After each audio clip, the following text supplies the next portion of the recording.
நண்பர்களே, இந்த துணை இலக்கிய அமைப்பு என்பது நண்பர்கள் அனைவரும் இலக்கிய ஆர்வலர்களாக இருக்கக்கூடிய நண்பர்கள் அனைவரும் இணைந்து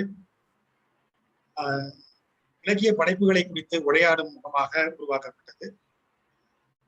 ஜெயமோகன் அவர்களது வெண்முரசு படைப்பினை குறித்து அது வெளியான காலம் தொட்டே அதனுடன் இணைந்தே உரையாடி கொண்டிருந்த இந்த குடும்ப உரையாடல் வெண்முரசு முடிவடைந்ததும் அவரது பிற படைப்புகளை நோக்கி நகர தலைப்படுகிறது. அவரது படைப்புகளை தொடர்ந்து பேசிக் கொண்டிருக்கிறோம். அதனுடைய இன்னும் ஒரு பகுதியாக வெவ்வேறு எழுத்தாளர்களின் வெவ்வேறு படைப்புகளை, முக்கியமான படைப்புகளை குறித்து ஒரு உரையை முக்கியமான ஆளுமைகளின் மூலம் உரையாற்ற வைக்கலாம் என்ற எண்ணத்தில் இந்த உரையை நடத்தி கொண்டிருக்கிறோம். அதில் எழுத்தாளர் திரு ஜெயமோகன் அவர்கள் பங்கு கொண்டு இன்றைக்கு ஒரு முக்கியமான உரையாடலை நிகழ்த்த ஒரு உரையை நிகழ்த்த ஒப்புக்கொண்டிருக்கிறார். அனைவருக்கும் வணக்கம். இந்த உரையில சீவக சிந்தாமணியை பற்றி ஏன் பேசுறேன் அப்படின்னா, ஒரு நிகழ்வு நினைவுக்கு வருது. சில ஆண்டுகளுக்கு முன்னாடி கி ராஜன் நாராயணன் அவர்களை அவருடைய வீட்டில் சந்தித்து பேசிக் கொண்டிருக்கும் போது ஒரு விஷயம் சொன்னார். ஒரு காவியம் முதலில் மொழியில் நிகழ்கிறது, பதிவாகிறது, அறிஞர் நடுவே பயிலப்படுகிறது, அறிவு உலகத்திலே திகழ்கிறது. அங்கிருந்து அது காலப்போக்கில் மக்களுடைய வாய்மொழிக்கு செல்ல வேண்டும். மக்கள் அதை பற்றி பேசிக் கொண்டிருக்க வேண்டும். மக்களிடம் திரும்ப சென்று ஒரு பேச்சு மொழியாக மாறினால் மட்டும்தான் ஒரு காவியம் வாழ முடியும், நிலை கொள்ள முடியும் என்று அவர் சொன்னார்.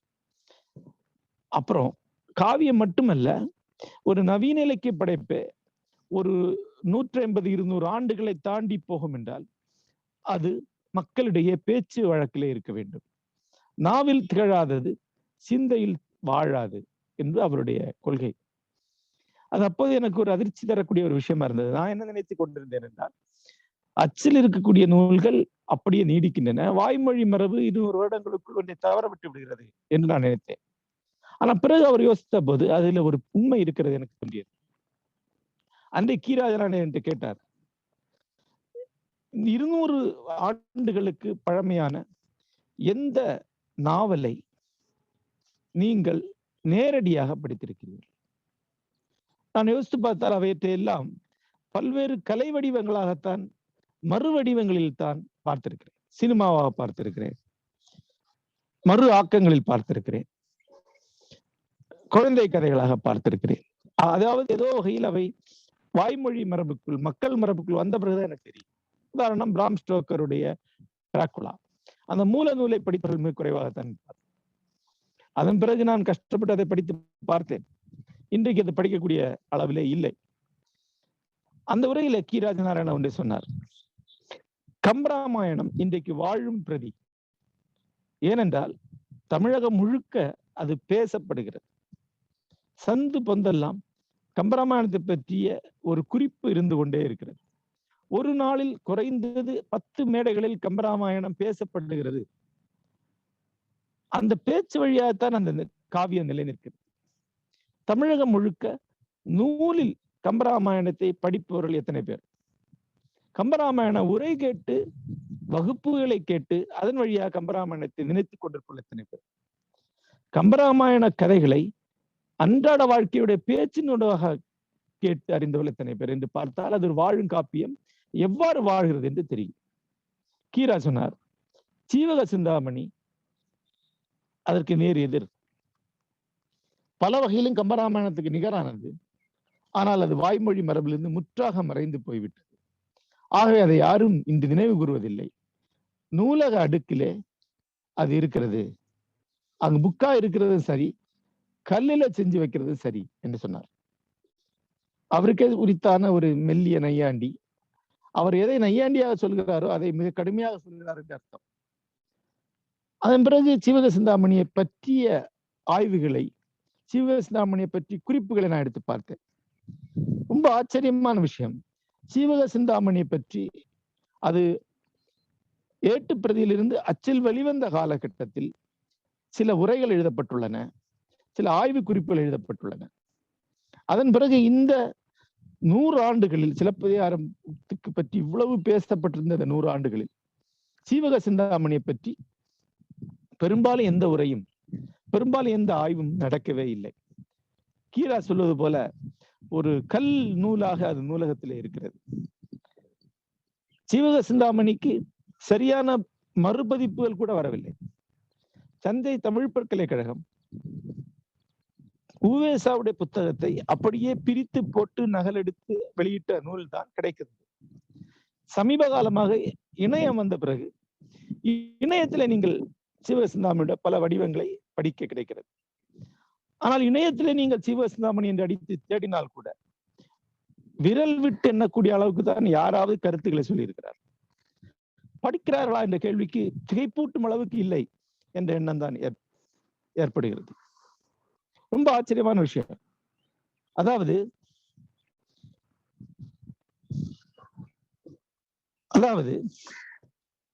ஒரு மொழியின் பெருங்காப்பியம் ஒன்று அந்த மொழியின் அறிஞர்களில் சிலரால் கூட பயிலப்படாமல் ஒரு கைவிடப்பட்ட மாளிகை போல அந்த மொழியில் நின்றிருப்பது மிக மிக வியப்புக்குரியது.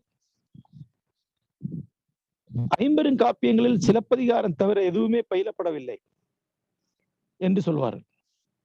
5 சிறு காப்பியங்களில் கிடைப்பவை நீலகேசி போன்றவை அவையும் பயிலப்படுவதில்லை. ஏன்? அதற்கு ஒரு காரணம், காப்பியங்களுக்கு இயல்பான வாழ்க்கை என்பது அது எந்த மதத்தில் இருந்து கிளைத்ததோ அந்த மதம் சார்ந்ததாக இருக்கிறது. கம்பராமாயணம் இந்து மதம் சார்ந்து வைணவம் சார்ந்துதான் அதனுடைய வாழ்வு நீட்சியை கொண்டிருக்கிறது. கம்பராமாயணத்தை ஏற்கனவே நாம் மதத்தினூடாக அறிந்திருக்கிறோம். ராமன் கதை என்கிற மிகப்பெரிய ஒரு அடித்தளம் கம்பராமாயணத்திற்கு இருக்கிறது. கம்பன் ராமனை சொல்லும் இடத்தில் அந்த கதாபாத்திரத்தின் விரிவும் நிமிர்வும் நம்ம எளிதாக வந்து அடைவதற்கு ராமன் என்ற கதாபாத்திரம் ஒரு பெரும் தொன்மமாக நம்முள் உறைவது ஒரு காரணம். தெய்வ வடிவம் அவன். அது நம் தெய்வத்தை பற்றி காப்பியம். ஒரு நாத்திகனாக இருந்தாலும் கூட நம்முடைய உள்ளத்தின் ஆழத்தில் கனவில் ராமன் குடிகொள்கிறார். ஏதோ வகையிலே ராமனை பற்றிய ஒரு குறிப்பில்லாத ஒரு நாள் கூட நம்முடைய வாழ்க்கையில் இருந்து கடந்து செல்வதில்லை. நம்முடைய சுற்றி இருக்கக்கூடிய பெயர்களில் ராமன், ராமகிருஷ்ணன், ராமச்சந்திரன் என்று ராமன் அடிபட்டு கொண்டே இருக்கிறார். ஆகவே கம்பராமாயணம் ஏற்கனவே இங்கு இருக்கக்கூடிய வாழும் பண்பாட்டு ஒன்று நீட்சியாக இருக்கிறது.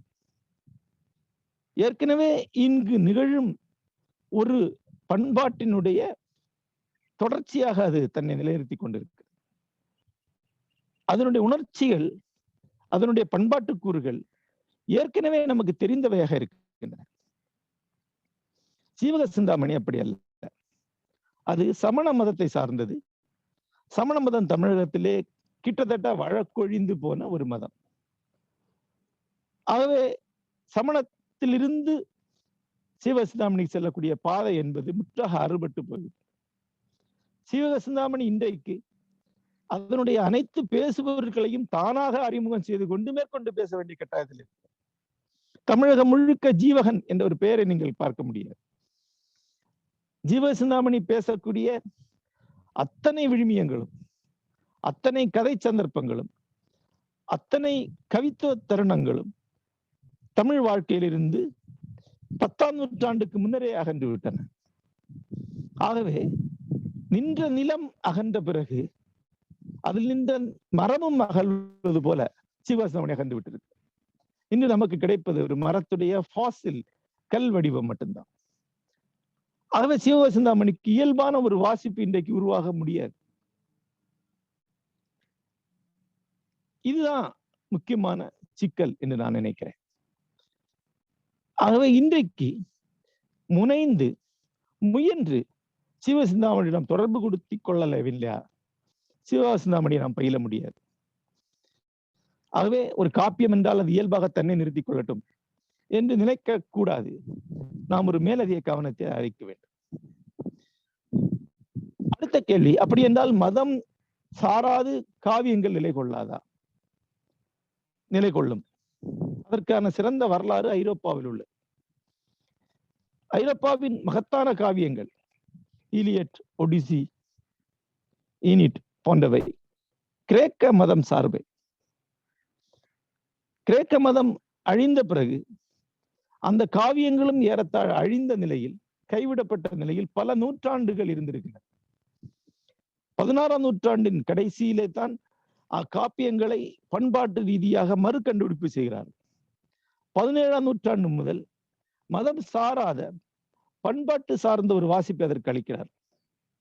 ஐரோப்பா தன்னுடைய ஐரோப்பிய பண்பாட்டின் அடித்தளமாக இருக்கக்கூடிய கிரேக்க பண்பாட்டை மறுகண்டுபிடிப்பு செய்வதுதான் ஐரோப்பிய மறுமலர்ச்சி என்று அழைக்கப்படுகிறது. ஐரோப்பிய மறுமலர்ச்சி காலத்தில் கிரேக்க பண்பாட்டை மறுகண்டுபிடிப்பு செய்யும் போது இலியட், ஒடிசி மிக முக்கியமான நூல்களாக மாறுகின்றன. அதன் பிறகு மதம் சாராத இலக்கியம், தத்துவம், பண்பாடு சார்ந்த ஒரு வாசிப்பு ஏறத்தாழ 200 ஆண்டுகள் தொடர்ந்து அந்த 2 காப்பியங்களுக்கு மேல் நிகழ்ந்திருக்கிறது. அதன் விளைவாக அந்த காப்பியங்கள் முன்பே விட விரிவும் வீரியமும் கொண்டவையாக அப்பண்பாட்டிலே எழுந்து வந்தன. இவ்வாறுதான் இலியட்டும் ஒடிசியும் இன்று வாசிக்கப்படுகின்றன. ஓரளவுக்கு சிலப்பதிகாரத்திற்கு அது பொருந்தும். சிலப்பதிகாரம் நின்று பேசக்கூடிய பண்பாட்டு தளம் சமண மதமோ அல்லது பௌத்தமோ அல்லது இரண்டுமோ. அது எதையெல்லாம் பேசுகிறதோ அதையெல்லாம் மதம் சார்ந்த இந்தியாவிலிருந்து, தமிழகத்திலிருந்து அகன்று விட்டன. தமிழகத்திலே பௌத்தமும் கிடையாது, சமணமும் கிடையாது. மதச்சார்பற்ற நூலாக சீவக சிந்தாமணி கண்டுபிடிக்கப்படாதது போல மதச்சார்பற்ற நூலாக சிலப்பதிகாரம் கைவிடப்படவில்லை. சிலப்பதிகாரம் மறுகண்டுபிடிக்கப்பட்டது.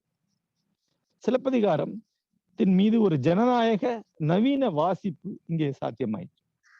அதற்கு காரணங்கள் முதன்மையானது சீவக சிந்தாமணிக்கு இல்லாத ஒரு நாடகத்தன்மை, ஒரு கதைத்தன்மை சிலம்புக்கு இருந்தது. சிலம்பு தெருக்கூத்தாக, நாடகமாக, திரைப்படமாக மறு ஆக்கம் செய்யப்படுவதற்கு ஏற்றது. மிகச்சிறிய வடிவம் கொண்டது. இரண்டாவது முக்கியமான காரணம், 18ஆம் நூற்றாண்டில் ஒரு தமிழ் மறுமலர்ச்சி நிகழ்ந்த போது ஒரு தமிழ் இறந்த காலத்தை கட்டி எழுப்ப வேண்டிய கட்டாயம் அன்றைய அறிஞர்களுக்கு உருவாயிற்று. அந்த புகழ்பெற்ற தமிழ் இறந்த காலத்திற்கு மிகப்பெரிய அடித்தளத்தை உருவாக்கி கொடுக்கக்கூடியதாக சிலப்பதிகாரம் இருந்தது. முடியுடை மூவேந்தரை பற்றிய காவியம் அது. மூவேந்தரும் முன்னிலமும் பேசக்கூடியது. அதற்கடித்தபடியாக அன்றைய நவீன ஜனநாயக விழுமியம் ஒன்று அதில் பேசப்பட்டிருக்கிறது. அதை அடித்தள மக்களின், சாமானியர்களின் அறம் பேசப்பட்ட நூல் என்றதை சொல்லலாம். அரசியல் பிழைத்தோருக்கு அறம் கூற்றாகும் என்கிற வரிதான் மிக முக்கியமான ஒரு மறு வாசிப்புக்கு அதை கொண்டு சென்றது. ஒரு சாமானிய பெண்ணுக்கு இழைக்கப்பட்ட அநீதிக்கு அவள் மதுரையை எரித்தாள் என்பது நவீன ஜனநாயக விழுமியம். ஆகவே அதன் மேல் ஒரு கவனம் விழுந்தது. சிலம்பு மதம் சாராமலேயே தமிழகம் முழுக்க பேசி பேசி நிறுவப்பட்டது. சிலம்பு செல்வர்கள், சிலம்பொலி பேச்சாளர்கள் என சிலம்பை பேசக்கூடியவர்கள் உருவாகி வந்தார். சிலப்பதிகாரத்தை படித்தவர்கள் கம்மி. ஆனால் சிலப்பதிகாரம் செவி வழியாக தமிழகத்திலே நிறுவப்பட்டது, மீட்டெடுக்கப்பட்டது. அந்த மீட்பு மணிமேகலைக்கு நிகழவில்லை. ஏனெனில் மணிமேகலை மிக குறைவாகவே தமிழ் பண்பாடு, தமிழ் நிலவியலை பற்றி பேசுகிறது. மணிமேகலையில் தொன்மங்கள் பலவும் தமிழ் பண்பாட்டுக்கு அயலவையாக உள்ளன. மணிமேகலை நேரடியாகவே தத்துவங்களை நிறைய பேசுகிறது. அவை எல்லாம் பௌத்த தத்துவம். இன்று அவை என்ன என்று புரிந்து கொள்வதே கடினமானது. அறமுறைத்த காதை என்ற பெயரிலே மணிமேகலை முன்வைக்கக்கூடிய தத்துவ பகுதிகளை இன்று சரியாக புரிந்து கொள்ளவோ உரை எழுதவோ கூட முடியாது. ஆகவே மணிமேகலை இங்கு படிக்கப்படவே இல்லை. நம்முன் ஒரு முன்னுதாரணம் இருக்கிறது. சிலப்பதிகாரம் இன்று மதம் சாராமல் எவ்வாறு வாசித்து மீட்டெடுக்கப்பட்டது என்பது. அதற்கு முன்னோடியாக ஐரோப்பாவில் இலியட், ஒடிசி போன்ற காவியங்கள் எவ்வாறு மீட்டெடுக்கப்பட்டன, எப்படி பயிலப்பட்டன என்ற முன்னுதாரணம் உள்ளது. இந்த உரையை இதற்கு ஒரு தொடர்ச்சியாக மணிமேகலையும் சீவக சிந்தாமணியும் நாம் ஏன் அணுகக்கூடாது என்ற எண்ணத்தில் இருந்து ஆற்றுகிறேன். இன்று நாம் ஒரு சமண காப்பியமாக, சமணத்திலிருந்து செல்லும் ஒரு இடமாக சீவக சிந்தாமணி அணுக வேண்டியதில்லை. ஏன் நமது பண்பாட்டில் இன்று சமணம் இல்லை? சமணத்தை தவிர்த்து விட்டு இந்த காப்பியத்தை இன்றைய நவீன பண்பாட்டு சூழலில் நின்று கொண்டு நம்மால் வாசிக்க முடியுமா? அப்படி வருங்காலத்தில் அடுத்த 100 ஆண்டுகளில் ஏதேனும் ஒரு வகையில் சீவக சிந்தாமணியை ஒரு நவீன வாசகன் மீட்டுக்கொள்ள முடியுமா? மீட்டுக்கொண்டுதான் ஆக வேண்டும். ஏனெனில் அது தமிழ் பண்பாடு உருவாக்கிய மகத்தான காவியங்களில் ஒன்று. அதை அவ்வாறு விட முடியாது. மதுரை கோயில் போல, தஞ்சை பெரிய கோயில் போல அது ஒரு மாபெரும் பண்பாட்டு சொத்து. அதை எப்படி தன்வயப்படுத்திக் கொள்வது? அதை எப்படி நாம் நம்முடைய இன்றைய ரசனைக்கும் சிந்தனைக்கு ஏற்ப மறு ஆக்கம் செய்து கொண்டு, வாசக ஆக்கம் செய்து கொண்டு புரிந்து கொள்வது? அதைத்தான் இந்த உரையில் நான் எழுப்ப விரும்புகிறேன். சீவக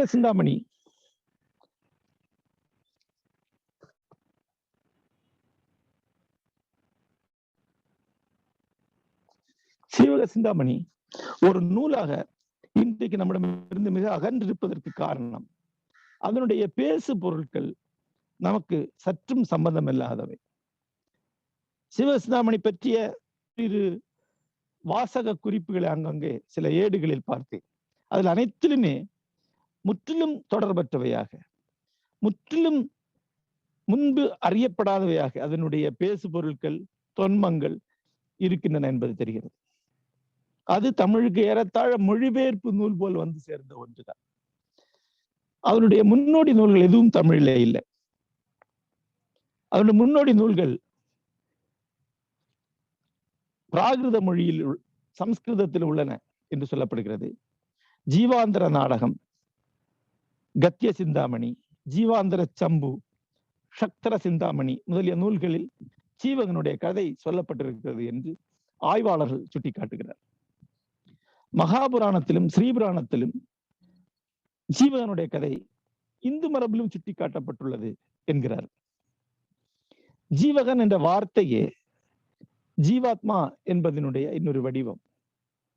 மானுட உயிர், மானுடன் அவனுடைய பிறவி அடுக்குகளினூடாக அடையப்படும் வீடு பேறு என்பது அதனுடைய கரு. வேறு வேறு வகைகளில் இந்த கருவை இந்திய புராணங்களும் இலக்கியங்களும் பேசியிருக்கின்றன. இன்னொரு ஒப்புமையாக சொல்லப்பட வேண்டும் என்றால், பில்கிரிம்ஸ் ப்ராக்ரஸ் என்ற பெயரில் ஜான் பன்யன் எழுதின கவியம் தமிழிலே ரட்சணிய யாத்திரிகம் என்ற பெயரில் H.A. கிருஷ்ணபிள்ளை அவர்களால் மொழிபெயர்க்கப்பட்டுள்ளது, மறு ஆக்கம் செய்யப்பட்டுள்ளது. அது ஒரு பயணி வழி உசாவி சென்று தன் இலக்கை கண்டடைவது போல மனிதனுடைய மீட்பை பற்றி சொல்லக்கூடியது. சமண பௌத்த இந்து மத நம்பிக்கைகளின்படி ஒருவன் மறுபிறப்புகளினூடாக தன்னை மேம்படுத்தி கொண்டே தன் விவரை சென்றடைகிறான். அதை குறியீட்டு ரீதியாக உணர்த்தக்கூடிய ஒரு நூல் என்று இதை சொல்லலாம். இந்த நூல் இன்றைக்கு எவ்வளவு அந்நியமாக இருந்தாலும் கிபி 6ஆம் நூற்றாண்டில் இருந்து 10ஆம் நூற்றாண்டு வரை 400 ஆண்டு காலம் மிக பரவலாக பாராயணம் செய்யப்பட்ட, பயிலப்பட்ட நூலாக இருந்திருக்கு. உவேசாவுடைய தன்வரலாற்றிலிருந்து நமக்கு கிடைக்கும் செய்தி என்னவென்றால், 19ஆம் நூற்றாண்டில் கூட சமணர்கள் ஆண்டுக்கு ஒரு முறை இதை முற்றோதும் சடங்குகளை செய்திருக்கிறார்கள். தொடர்ந்து இதை பயின்றுதான் வந்திருக்கிறார்கள். சமணம் பின்னடைவு கொண்ட போது இந்த நூல் படிப்படியாக பின்னடைவு கொண்டது. ஆனால் இதற்கான உரைகள் சமணர்கள் அல்லாத சோழர் காலத்துடைய மாபெரும் உரையாசிரியர்களால் எழுதப்பட்டிருக்கின்றன. இதனுடைய சுவடி சைவ மடம் ஒன்றில் பேணப்பட்டிருக்கிறது. இத்தனைக்கும் கடுமையான சைவ மத கண்டனம், சைவ மத மறுப்பு உள்ள ஒரு நூல்களில் ஒன்று இது. ஆயினும் இது ஒரு செவியல் படைப்பாக கருதப்பட்டதெல்லாம் இது பேணப்பட்டிருக்கிறது. இதனுடைய கதையை சுருக்கமாக சொல்ல வேண்டிய தேவையில்லை, ஏன்னா அவ்வளவு ஒரு பெரிய கதை இதுல இல்லை. இதனுடைய ஸ்கீமா அல்லது இதனுடைய பெருந்திட்டம் என்ன என்பதுதான் ஒரு வாசகன் இன்றைக்கு பார்க்க வேண்டியது. எந்த காவியத்தையும் அணுகக்கூடிய முறை என்பது ஒரு மாபெரும் ஆலயத்தை வானில் இருந்து தொலைவில் இருந்து ஒட்டுமொத்தமாக ஒரு புகைப்படம் எடுப்பது போல, அல்லது ஒரு வரைபடத்தை வைத்து அதனுடைய கட்டமைப்பை ஆராய்வது போல, ஒரு 3 பரிமாணத்தில் அதை மொத்தமாக முதலில் பார்க்க வேண்டும். அதற்கு தான் ஸ்கீமா என்று சொல்கிறோம். இதனுடைய ஸ்கீமா என்பது ஆத்மாவின் பயணம் என்பார், ஜீவகத்தின் பயணம், ஜீவகனின் பயணம், ஜீவனின் பயணம். ஜீவகன் ஒரு அரசகுமாரனாக பிறக்கிறார். அவனுடைய தந்தையின் நாட்டை கைப்பற்றும் பொருட்டு கட்டியங்காரன் என்ற கொடிய அமைச்சனால் அவன் தந்தையும் கொல்லப்படுகிறாள். அன்னையை மயில் பொறி பறவையில் ஏற்றி தந்தை அனுப்பி வைக்கிறார். அந்த அன்னை ஒரு சுடுகாட்டில் வந்திறங்குகிறார். அங்கே ஜீவகனை பெறுகிறார். ஜீவகன் அந்த சுடுகாட்டிலே குழந்தையாக கைவிடப்படுகிறார். அங்கிருந்து ஒருவரால் கண்டெடுக்கப்பட்டு வளர்க்கப்படுகிறார். இதுதான் இந்த காவியத்துடைய தொடக்கம். தமிழ் பண்பாட்டுடன், தமிழ் செவ்வியல் பண்பாட்டுடன் இந்த தொடக்கம் பொருந்துவதில்லை. ஒரு காவியத்தை சுடுகாட்டில் தொடங்குவது என்பது தமிழுடைய மங்கள தன்மைக்கு எதிரானது. அந்த வகையில் நாம் சிலப்பதிகாரத்தில் ஒப்பிட்டு பார்க்க வேண்டும். அது மனம் குறித்தலில் ஆரம்பிக்கிறது, மங்களமாக தொடங்குகிறது. இது சுடுகாட்டில் தொடங்குகிறது. பல நூற்றாண்டுகளுக்கு பிறகு பாலா பிதாமகன் என்ற படத்தை எடுக்கும் போது அதனுடைய திரைக்கதைக்கு தமிழகம் முழுக்க வந்த எதிர்ப்பு என்பது அது சுடுகாட்டில் தொடங்குகிறது என்பதுதான். குழந்தை சுடுகாட்டில் பிறக்கிறது. சீவகன் பிறந்த அதே போல அது ஏற்றுக்கொள்ளப்படுவதில்லை. ஆனால் அந்த படம் ஏற்றுக்கொள்ளப்பட்டது. ஏன் ஏற்றுக்கொள்ளப்பட்டது என்று பார்க்கும்போது ஒன்று தெரிகிறது. சுடுகாட்டில் தொடங்குவது என்பது தமிழ் செவ்வியல் மரபுக்கு, தமிழ் பொது மரபுக்கு எவ்வளவு அமங்கலமாக இருக்கிறதோ அந்த அளவுக்கு தமிழ் நாட்டார் பண்பாட்டுக்கு அது அந்நியமானதல்ல. ஏற்கனவே சுடுகாட்டில் பிறந்த பல தெய்வங்கள் நாட்டார் மரபிலே இருக்கின்றன. சுடலை மாடன் போல சுடுகாடு என்பது நாட்டார் மரபுக்கு அத்தனை அந்நியமான விளக்கத்தக்க ஒன்று அல்ல. ஆகவே சீவக சிந்தாமணி தமிழ் செவ்வியல் மரபோடு தொடர்பு கொள்ளவில்லை, தமிழ் நாட்டார் மரபோடு தொடர்பு கொள்கிறது. இந்த கண்டறிதல் மிக முக்கியமானது. ஒரு தமிழ் பண்டிதருக்கு இது என்ன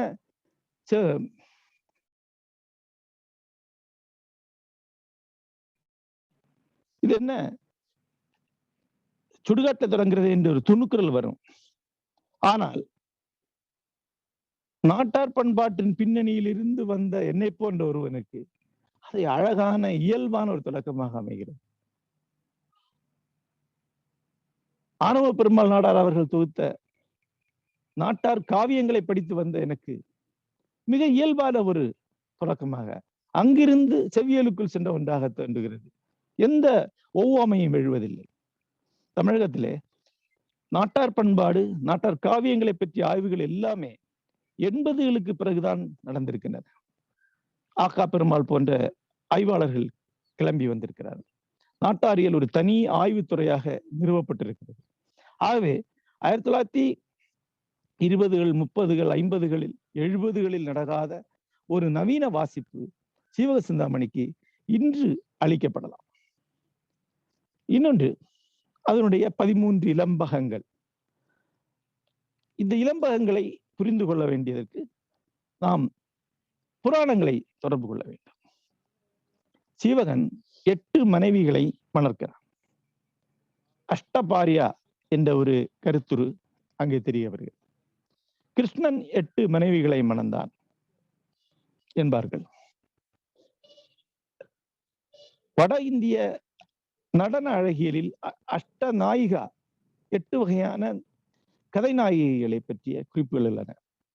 கணவனை பிரிந்திருப்பவள், கூடல் நிமித்தத்தில் உள்ளவள், கூடி மகிழ்ந்திருப்பவள் என்று 8 நிலைகள், அஷ்டபாரியா. இந்த கருத்துருக்களோடு மிக நெருக்கமானது இந்த 8 மனைவிகள் என்பது. அவருடைய அன்னை இவன் 8 மனைவியுடன் கூடி நிறைவுறுவான் என்று சொன்னதனால் அவன் 8 மனைவிகளை அடைகிறான். ஆனால் மனைவியர் தான் 8, மொத்தமா அவன் வாழ்க்கையில் மேலும் பல பெண்கள் இருக்கிறார்கள். ஆகவே எண்ணி பார்த்தால் 9 கூட வருது மனைவியாக. மேலும் காதலிகள் வருகிறார்கள். அந்த 8 மனைவிகளும் அவனை 8 வகையில் மீட்கும் 8 தருணங்கள் என்று இதை வாசிக்கலாம். 8 வகை பிறவிகள் என்று வாசிக்கலாம். 8 ஆளுமை வெளிப்பாடுகள் என்று வாசிக்கலாம். இது அவனுடைய பெருந்திட்டம் என்பது. இந்த கதையில சீவகன் சுடுகாட்டிலே பிறக்கிறான். அதாவது அன்றைக்கு இருந்த சமூக கட்டமைப்புக்கு வெளியே பிறக்கிறான். சாத்தியமான கீழ்நிலையில் பிறக்கிறான். அன்று இருந்தது சாதிய பார்வை என்பதை மறுக்க வேண்டியதில்லை. இன்றைய ஆய்வில் அதை ஒரு சமூக தகவலாகத்தான் கொள்ள வேண்டும். சமண மதம் நால்வர்ண கோட்பாடையும் அதில் பிறவிதோறும் அதை மீறி செல்ல முடியும் என்கிற கோட்பாடையும் நம்பிய ஒன்று. இன்று சமணரிடையே நால்வர்ண கோட்பாடு, சாதி கோட்பாடு வலுவாகத்தான் இருக்கிறது. ஆகவே திருத்தக்க தேவர் நால்வர்ண கோட்பாடு அடிப்படையில் இதை எழுதியிருக்கிறார் என்று எடுத்துக்கொள்ளலாம். 4 வருணத்திற்கு வெளியே இருக்கக்கூடிய பஞ்சமனாக சுடுகாட்டில் சீவகனுடைய பிறப்பு நிகழ்கிறது. ஆனால் உண்மையில் அவன் பஞ்சமன் அல்ல, அப்படி காட்ட முடியாது. நீண்ட காலத்திற்கு பிறகு தமிழ் சினிமாவிலே எடுக்கும்போது கூட சிவாஜி கணேசனை முஸ்லீமாக காட்டுவதற்காக முஸ்லீம் தான் ஆனால் முஸ்லீம் அல்ல முதலியார் என்று காட்டுவ காரணம் இருந்தது. அதுபோலத்தான் இது. அவன் பிறப்பால் சத்திரியன், ஆனால் கதைப்படி பஞ்சமனாக தொடங்குகிறார். அங்கிருந்து அவன் முதல் மனைவி அடைவது ஆயர் குலத்தில், அதன் பிறகு சத்திரிய குல வைசிய குலத்தில், அதன் பிறகு சத்திரிய குலத்தில் என்று பல மனைவிகள் அடைந்து செல்கிறார். அந்தன மனைவியை அடைகிறார். அதனுடைய இறுதியில் 8 மனைவியருடன் துறவு கொண்டு மோட்சத்தை அடைகிறார். இது பிறவி படிநிலைகளில் ஒரு ஆத்மாவுடைய பயணத்தை சொல்லக்கூடிய சித்தரிப்பை இது அளிக்கிறது. இவ்வாறு அந்த ஸ்கீமாவை எடுத்துக்கொண்டால் அதன் பிறகு இந்த காவியத்தை நாம் புரிந்து கொள்வது எளிதாகும். முதல் இலம்பகம் நாமகள் இலம்பகம் என்று சொல்லப்படுகிறது. அதில் கதைநாயகி என்பவள் நாமகள் தான், கலைமகள் தான், மனைவி அல்ல. அவனை வந்து தீண்டும் முதல் பெண் என்பவள் கல்வி. கல்விதான் அவனை முதலில் ஆண்மகனாக்குகிறாள். அதன் பிறகு அவன் வளர்ந்து அடுத்த மனைவியை, முதல் மனைவியை அடைகிறார்.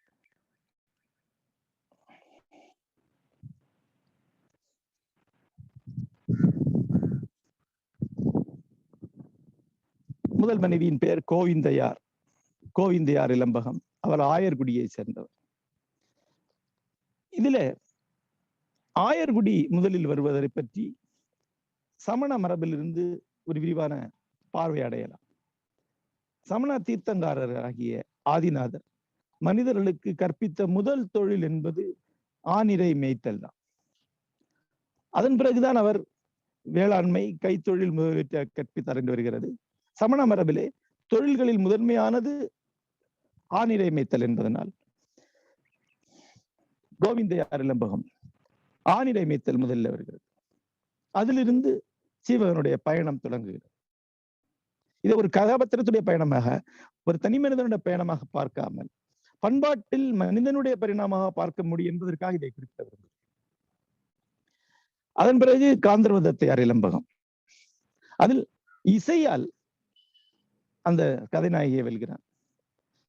கோவிந்தையார் இலம்பகத்தில் ஆணிரை காத்து அந்த பெண்ணை மணக்கிறார். இவ்வாறு பல சாகசங்கள் வழியாக அவன் மணக்கிறான். குணமயாளையார் இலம்பகத்தில் யானையை அடக்கி அந்த கதாநாயகியை வெல்கிறான். அப்போது அவன் சத்திரியனாக மாறிவிடுகிறான். இவ்வாறு ஒரு பரிணாமம் வழியாக அவன் வந்து சென்று கொண்டே இருக்கக்கூடிய ஒரு சித்திரம் இருக்கிறது. இது அந்த காவியத்தை படிப்பதற்கான ஒரு வழியாக அமைகிறது. இதை ஏன் இங்கு சொல்கிறேன் என்றால், ஒடிசியில் இலியட்டில்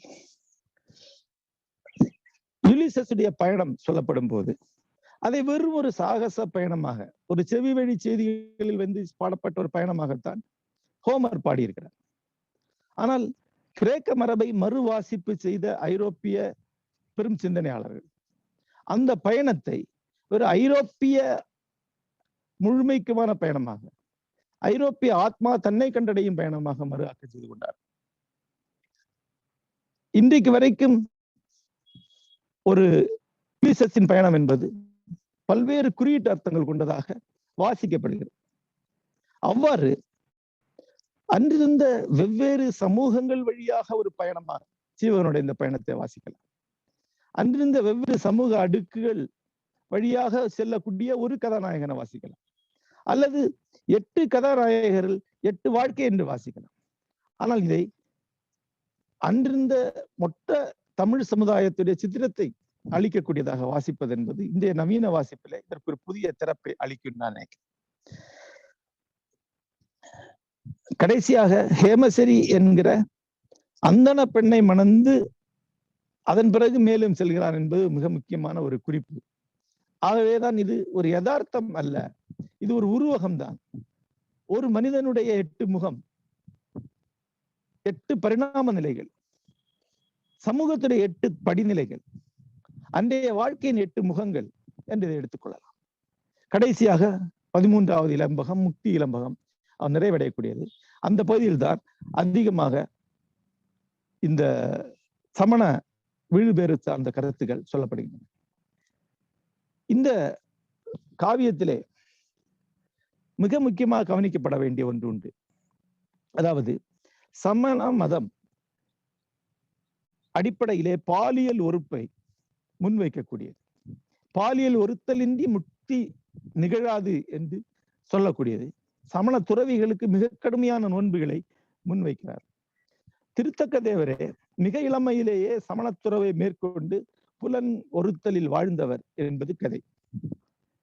அப்படி இருக்க இந்த காவியம் தமிழ் எழுதப்பட்ட முதல் முழு அகத்துறை காவியமாக இருக்கு. இது ஏன்? இந்திய அளவிலேயே இப்படி முழுமையான ஒரு அகத்துறை காவியம் சமண மதத்திற்குள் கிடையாது. தமிழில் இதன் ஏன் இவ்வாறு நிகழ்ந்தது? அதற்கான காரணங்கள் பல எழுதப்பட்டிருக்கின்றன. இருக்கிற கதை என்னவென்றால், அவர் மதுரை தமிழ் சங்கத்தில் இடம்பெற்றார். சோழ நாட்டை சேர்ந்தவர், கேள்வியிலே தேர்ந்து மதுரை என்பெருங்குன்றத்தில் வாழ்ந்த சமணருடன் இருந்தவர். மதுரையில் தமிழ் சங்கத்தில் இருந்தார், கடை தமிழ் சங்கத்தில். அங்கே சமணர்களுக்கு அகத்துறை பாடல்கள் அமையாது என்று அறிஞர்கள் கூற கேட்டு தன் ஆசிரியரிடம் அதை பற்றி சொல்லி அதை ஒரு அறைகூவலாக எடுத்துக்கொண்டு இந்த காவியத்தை எழுதி காட்டினார். இதை எழுதிய பிறகு இதை உண்மையான அனுபவம் இல்லாத ஒருவர் எழுத முடியுமா என்று அவர்கள் அலர் தூற்றிய போது பழுக்க காட்சிய இரும்பு பதுமையை தழுவி சற்றும் புண்படாத மேனியராக விளங்கினார். அவருடைய தூய்மையை கண்டு அவர்கள் நாணினார்கள். அதன் பிறகு இந்த காவியம் ஏற்றுக்கொள்ளப்பட்டது என்பது ஒரு கதை இருக்கிறது. ஆனால் இது அகத்திரை காப்பியமாக அமைவதற்கு 2 காரணங்களை தமிழ் பண்பாட்டிலிருந்து சொல்ல முடியும். ஒன்று, தமிழ் பேரிலக்கிய மரபு அல்லது பழைய செவ்விலக்கிய மரபு என்பது பெரும்பாலும் அகத்துறை சார்ந்தது. நமக்கு கிடைக்கக்கூடிய தமிழ் சங்க இலக்கியங்களிலேயே பெரும்பாலானவை அகத்துறை பாடல்கள். அந்த மரபிலே சென்று பொருந்த கொள்ளாமல் ஒரு காவிய மரபை தமிழிலே உருவாக்க முடியாது. முழுக்க முழுக்க மெய்ஞானத்தை சொல்லக்கூடிய ஒரு நூலாக இதை திருத்தக்க தேவர் எழுதியிருந்தார் என்றால் தமிழ் பண்பாடு இதை எந்த வகையில் ஏற்றுக்கொண்டிருக்காரு, இதற்கான இடம் அமைந்திருக்காது. ஆகவே ஏற்கனவே இருந்து வந்த ஒரு பண்பாட்டினுடைய தொடர்ச்சியாக தன்னை பொருத்தி கொண்டே ஆக வேண்டிய கட்டாயம் அவருக்கு ஏற்படுகிறது. ஆகவேதான் இது அகத்துறை நூலாக இருக்கிறது. இதற்குள் சென்று பாசித்தால் உங்களுக்கு தெரியும் இதனுடைய வர்ணனைகள், இதனுடைய மொழி கட்டுமானம், இது சொல்லக்கூடிய அடிப்படையான படிமங்கள் அனைத்துமே சங்க இலக்கியத்துடைய அகத்துறையுடைய நீட்சியாக அமைந்திருக்கின்றன. உண்மையை சொல்ல போனால் சங்க பாடல்கள் சீவக சிந்தாமணி வழியாக நம்மாழ்வாருக்கு ஒரு நீண்ட கோடை இழுக்க முடியும். சங்க பாடல்களில் காதல் வெளிப்பாடாக இருக்கக்கூடிய அகத்துறை சீவக சிந்தாமணியில் அவ்வாறே நீடித்து நம்மாழ்வார் பாடல்களில், ஆழ்வார் பாடல்களில் பக்தியாக மாறுகிறது. அதன் பிறகே அது கம்பராமாயணத்தில் மேலும் அடுத்த கட்ட வளர்ச்சி அடைகிறது. அந்த தொடர்ச்சியை இந்த காப்பியம் நிலைநிறுத்துவதனால் தான் அதற்கு தமிழில் ஒரு இடம் வருகிறது. அதை அறிந்தே இதை ஒரு அகத்த காப்பியமாக எழுதியிருக்கிறார் என்று கொள்ளலாம்.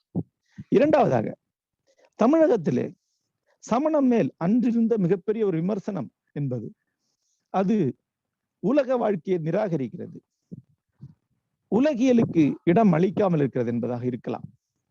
அவ்வாறல்ல, சமணம் உலகியலுக்கு இடம் அளிக்கிறது, உலகியலிலிருந்து மேலே சென்று அடையக்கூடிய முக்தியை பற்றி தான், வீடு பேரை பற்றி தான் பேசுகிறது என்று நிறுவ வேண்டிய அவசியம் திருத்தக்க தேவருக்கு இருந்திருக்கலாம். அந்த காரணத்தில்தான் இதை ஒரு அகத்துறை காப்பியமாக அவர் உருவாக்கி இருக்கலாம் என்று தோன்றுகிறது. காப்பியத்தை இன்றைக்கு படிக்கும்போது ஒரு நவீன வாசிப்பு நமக்கு தேவை. அந்த வேறுபாடை இந்த உரையிலே மிக வலுவாக சொல்ல விரும்புகிறேன். சிலப்பதிகாரத்தை நம்முடைய முன்னோடியான இலக்கிய விமர்சகர்கள் அணுகிய போது, அதாவது தமிழ் மறுமலர்ச்சி காலகட்டத்தை சார்ந்த இலக்கிய மேதைகள் சிலப்பதிகாரத்தை அணுகிய போது மொத்த தமிழ் பண்பாட்டின் சாராம்சத்தையும் வடித்து நமக்கு அளிக்கக்கூடிய ஒரு சிறு கிண்ணம் என்று அதை நினைத்துக் கொண்டார். தமிழ் பண்பாட்டு மரபை நமக்கு வகுத்து தெளிவுற அழைக்கக்கூடிய ஒன்று மூத்தோர் சொல் என்ற மதிப்புடன் வணங்கி அதை ஏற்றுக்கொண்டார். இன்று சிலப்பதிகாரத்தை நாம் படிக்கும் போதே கூட அந்த பக்தியும் வணக்கத்துடனும் படிக்க வேண்டிய தேவை கிடையாது. அதை ஆய்வுபடு பொருளாக மட்டும்தான் படிக்க வேண்டும். நேற்று எப்படி இருந்து என்று அறிவதற்கான ஆவணமாக, ஒரு பதிவாக நாம் பார்க்க வேண்டும். தமிழர் மானம், தமிழர் வீரம், தமிழர் கற்பு ஆகியவற்றை சொல்லும் பெருங்காப்பியமாக சிலப்பதிகாரம் பார்க்கக்கூடிய பார்வை சென்ற நூற்றாண்டை சார்ந்தது. இன்று அது பேசும் தமிழர் மானம், தமிழர் வீரம், தமிழர் கற்பு ஆகியவை மறுப்பின்றி ஏற்றுக்கொள்ளக்கூடத்தக்க விழுமியங்கள் அல்ல. கணவனை பரத்தேட அனுப்பிவிட்டு ஆற்றியிருக்கும் கண்ணகி கணவன் திரும்பி வரும்போது ஒரு சொல் கூட கடிந்துரைக்காமல் அவனை ஏற்றுக்கொள்ளக்கூடிய கண்ணகி, அவன் துயரிட்டிருக்கும் போது சிலம்பை கழற்றி கொடுக்கக்கூடிய கண்ணகி, அவனை நம்பி மதுரை வரைக்கும் செல்லக்கூடிய கண்ணகி இன்று நம்ம ஏற்றுக்கொள்ள வேண்டிய ஒரு அடையாளமோ விழுமியமோ அல்ல. சிலப்பதிகாரத்திலேயே இருக்கக்கூடிய பல்வேறு அறக்கோட்பாடுகளும் இன்று நாம் ஏற்றுக்கொள்ளக்கூடியவை அல்ல. இன்று நமக்கு அறவுரை அளிப்பதற்காக அல்ல, இன்று நமக்கு அழியாத பண்பாட்டு தொன்மங்களையும் ஆழ்படிமங்களை அளிப்பதற்காகத்தான் நாம் காவியங்களை அணுகுவோம். படிப்பினை நூல்களாக அல்ல, பண்பாட்டு அறிவுறுத்தல் நூல்களாக அல்ல. நம்முடைய அக உள்ளத்தை, நம்முடைய கனவுகளை கட்டமைக்கக்கூடியதாக, நம்முடைய நனவிலியை உருவாக்கக்கூடியதாக, நம்முடைய ஆழ்படிமங்களை, ஆர்கிடெக்ட்களை நமக்கு அளிக்கக்கூடியவையாக அவை இருக்கின்றன என்பதனால்தான் நாம் இன்றைக்கு சிலப்பதிகாரம் முதலிய பேரிலக்கியங்களை அணுகுவோம். அந்த பார்வையிலே இன்று நாம் சீவக சிந்தாமணி அணுக வேண்டும். அப்படி அணுகணும் என்றால் நாம் சிலப்பதிகாரத்திற்கு அளித்த அந்த சலுகை சீவக சிந்தாமணிக்கு அளிக்கும் அந்த புறக்கணிப்பு ஆகியவற்றை அளிக்க வேண்டியதில்லை. ஒரு ஆய்வு பொருளாக பார்க்கலாம். இதில் இருக்கக்கூடிய விழுமியங்கள் எதை நாம் ஏற்றுக்கொள்ளப் போவதில்லை. தேவை என்றால் அதை பரிசீலிப்போம், அவ்வளவுதான். ஏனென்றால் இன்றைய வாசிப்புக்கு மிக சங்கடமான பகுதிகளில் இருக்கின்றன. ஒரு உதாரணம் சொல்கிறேன். சீவகன் அரசகுடியில் பிறந்தவன். ஆகவே அவனுடைய முதல் மனைவி அரசகுடியை சார்ந்தவளாகத்தான் இருக்க வேண்டும். ஆனால் அவன் பரிணாமத்தில், அவனுடைய படிநிலையில் அவன் முதலில் மணப்பது கோவிந்தையார். அவர் ஆயர்குடியை சார்ந்தவர். ஆகவே அவன் அவளை முதலில் மணப்பதில்லை. அவள் அவனுக்கு மனைவியாகிறாள். ஆனால் அதற்கு முன் அவனுடைய தோழன் அவளை மணக்கிறான். பதுமுகன் என்பவன் சீவகருடைய தோழர். அவன் மணக்கிறான். அவன் மணந்த பிறகு தான் மணக்கிறான். ஆனா இது குறியீட்டு ரீதியாக மனமாகவும் இல்லை. ஏனென்றால் பன்முகன் கொள்ளும் காம உறவு விரிவாகவே திருத்த கதைகளால் சொல்லப்படுகிறது. அந்த காம உறவை கொண்ட பிறகுதான் சீவகன் அவளை ஏற்றுக்கொள்கிறார். தமிழ் பண்பாட்டில் நாம் பேசிக் கொண்டிருக்கக்கூடிய கற்பு என்பது கண்ணகியின் அந்த நெருப்பு போன்ற கற்பு என்பது இங்கே காணப்படுவதில்லை. மிக இயல்பான ஒரு பாலு உறவு தான் இங்கே தென்படுகிறது. ஒருவனை மணந்தவளை திரும்பி மணப்பது ஒன்றும் தவறாக கருதப்படவில்லை. அன்றைய வாழ்க்கையில் அது மிக சாதாரணமாக இருந்த ஒன்றாக இருக்கு. அவளுக்கும் ஒருவனை மணந்து இன்னொருவனுக்கு காதல் துணைவியாவதை பற்றி எந்த தயக்கம் இருப்பதாக தெரியவில்லை. இதை நம்முடைய நேற்றைய ஆய்வாளர்களைப் போல ஐயே என்று ஒரு பார்வையோட பார்க்க வேண்டியதில்லை. மாறாக அன்றைய காலகட்டத்தை வாழ்க்கையை அறியக்கூடிய மிகப்பெரிய திறப்பாக பார்க்கலாம். இப்படித்தான் அன்றைய வாழ்க்கை இருந்திருக்கு. திருக்குறள் கூறக்கூடிய, பிற்காலத்து கம்பராமாயணம் வலியுறுத்தக்கூடிய கற்பின் கனல் போன்ற விஷயங்கள் எல்லாம் அன்று இருக்கவில்லை. அன்றைய வாழ்க்கையில் அவை அந்த விழுமியங்களோடு இருக்கவில்லை என்றதிலிருந்து தெரிகிறது. இந்த காப்பியத்தில் இப்படி இருக்கிறது, நிஜ வாழ்க்கையில் அப்படி இல்லை என்று சொல்லலாம் என்றால், நிஜ வாழ்க்கையில ஏற்றுக்கொள்ளப்படவில்லை என்றால் காப்பியத்தில் அதை எழுதி வைக்க முடியாது. இத்தகைய பலவிதமான சங்கடமான சிக்கலான இடங்கள் இந்த காவியங்களுக்குள்ள வருகின்றன. ஆகவே இதை ஒரு வழிகாட்டு நூல், அறிவுறுத்தல் நூல் என்று அடிக்காமல் அன்றைய பண்பாட்டு மனநிலைகளை அறியக்கூடிய பெரிய ஆவணம் என்று எடுத்துக்கொண்டோம் என்றால் மிகப்பெரிய ஒரு புது வாசிப்பு இதற்குள் கொண்டு வர முடியும். இந்த வாசிப்புக்கான அடிப்படைகளாக நான் இதுவரைக்கும் பேசி இப்படி தோர்த்துக் கொள்வேன். இதை தமிழ் தொன்மம் மரபிலிருந்தும் இணையாகவே தமிழ் நாட்டார் தொன்ம மரபிலிருந்தும் காவியத்திற்கு வந்து ஒரு நீட்சியாக பார்க்கலாம். அன்றைய தமிழ் சமுதாயத்தின் வெவ்வேறு காலகட்டங்களை, வெவ்வேறு அடுக்களை சித்தரிக்கக்கூடிய ஒரு படைப்பாக நாம் பார்க்கலாம். அன்றைய தமிழ் வாழ்க்கையுடைய விழுமியங்களை, அன்றிருந்த யதார்த்தத்தை காட்டக்கூடிய ஒரு நூலாக இதை படிக்கலாம். இதை தமிழ் பண்பாட்டில் உயர்த்தி பிடிக்க வேண்டிய விழுமியங்களை சொல்லும் ஒரு நூலாக படிப்பதற்கு பதிலாக தமிழ் பண்பாட்டினுடைய இயல்பான விளைகனியாக இதை காணலாம். இவ்வாறு ஒரு நவீன வாசிப்பு இதில் உருவாகி வரும் என்றால் நேற்றிருந்த ஒரு உதாசீனத்திற்கு பதிலாக வேறொரு வகையான கவனம் சீவக சிந்தாமணியில் விழுவதற்கு வழி இருக்கிறது. சீவக சிந்தாமணியை பற்றிய பார்வைகளில் மிக முக்கியமானது அது சமண நூல், அது அகத்துறையை பேசுகிறது என்பது. தமிழில் அகத்துறையை முன்பு பேசியவை சங்க அகத்துறை நூல்கள். அதனுடைய தொடர்ச்சியாக அதனுடைய அதே அழகியலை இன்னும் விரிவாக எடுத்துரைப்பதாக சீவக சிந்தாமணி அமைந்திருக்கிறது. சீவக சிந்தாமணி எடுத்து பார்த்தா கம்பராமாயணத்தில் ஒரு அகத்துறை இருக்கு, ஒரு காமம், காதல் பேசப்படுகிறது. அதற்கு முன்னால் சங்க இலக்கியத்தில் குறிப்பாக கலித்தொகையில் ஒரு அக உலகம் இருக்கிறது. இதற்கு ரெண்டுக்கு நடுவில் இருக்கக்கூடிய ஒரு இணைப்பாக இதை சீவக சிந்தாமணி பார்க்க முடியும். குறிப்பாக விருத்தம் என்ற இசைத்தன்மை கொண்ட ஒரு காவிய வடிவம், ஒரு கவிதை வடிவத்தை சீவக சிந்தாமணி மிக திறம்பட கையாண்டிருக்கிறது. இந்த வடிவம் தமிழில் இவ்வளவு ஆழமாக நிலை கொள்வதற்கு சீவக சிந்தாமணி தான் காரணம். இந்த விருத்தம் பா என்கிற வடிவில், ஆசிரிய விருத்தம் என்கிற வடிவில் இது எழுதப்பட்டிருக்கிறது.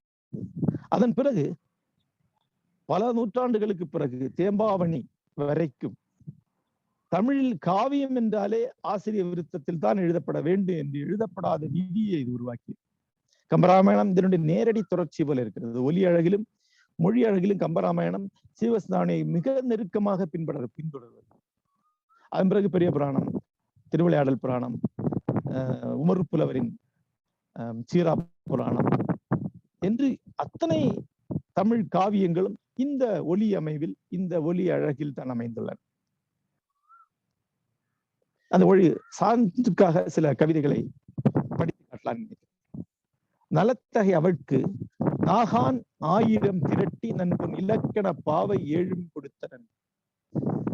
இப்பால் அழைத்தது காமன் சேனை அருந்துணை அம்பு முழுக முளைக்கோட் இடைப்பெற்று முயங்கினானே. அதுமகன் தான் மணந்த பெண்ணுடன் கொள்ள காதல் உறவு. நலத்தகை அவளுக்கு அவர் தந்தை நாகு ஆண் நாகம் போன்ற பசு 1000 கொடுத்தான். நன்பொன் இலக்கண பாவை 7 கொடுத்தான். இலக்கணப்படி அமைந்த பொன்னாலான 7 பாவைகளை கொடுத்தான். அதன் பின் அழைத்தது காமன் சேனை, பெருகி எழுந்தது காமனுடைய படை. அருநுனை அம்பு மூழ்க, அந்த படையுடைய கூரிய முனையுள்ள அம்புகள் வந்து தைத்து குறைக்க, சூரியன் அந்தியில் ரத்தம் சொரிய அம்புப்பட்டு மலையிடைகளில் விழுவது போல முளைக்கோட்டு இடைப்பட்டு முத்துக முயங்கினான். முளைகளின் இடையிலே விழுந்து முத்து குளிப்பவன் போல ஆழமாக மூழ்கி சென்றார். நலத்தகை அவற்கு நாகான் 1000 திரட்டி நண்புன் இலக்கண பாவை 7 கொடுத்தனர். இப்பால் அழைத்தது காமன் சேனை அருந்தினை அம்பு மூழ்க முளைக்கோட்டிடைப்பட்டு ஆற்றான் முத்துக முயங்கினான்.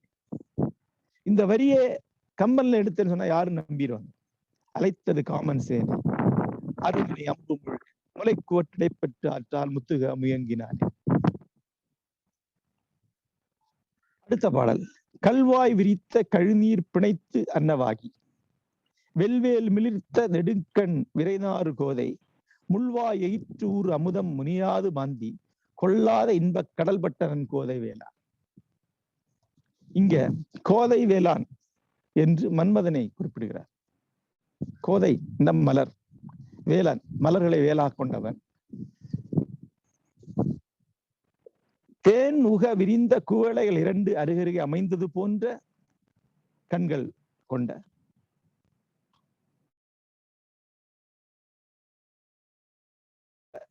விழுந்த கண்கள் கொண்ட மணக்கும் கூந்தல் கொண்ட இப்பெண்ணின் கூரிய பெண்களின் நடுவே ஊரும் அமுதை அருகி நெஞ்சம் கொள்ளாத இன்பத்தில் மூழ்கினான்.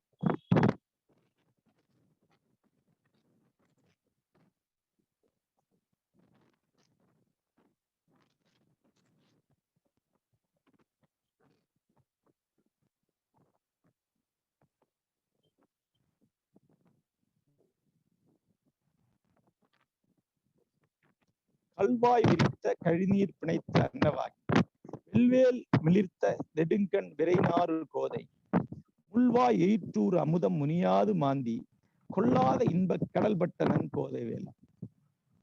கல்வாய் விரித்த கழுநீர் பிணைத்த அன்னவாகி வெல்வேல் மிளிர்த்த நெடுங்கண் விரைநாறு கோதை முள்வாய் எயிற்று ஊர் அமுதம் முனியாது மாந்தி கொள்ளாத இன்பக் கடல்பட்டனன் கோதை வேளான். இது இதனுடைய அகத்துறை பாடல்களுடைய இயல்பு. ஒன்று, அந்த வழக்கமான காமன் சேனை, குவளை மலர் போன்ற கண்கள், முளைக்கோட்டில் அஸ்தமிக்கும் சூரியன் போல மூழ்குதல் போன்று அந்தைய காவிய இயலுக்கு இயல்ந்த சற்று மிகையான முழுக்க முழுக்க சரி மூளை சார்ந்த கற்பனை சார்ந்த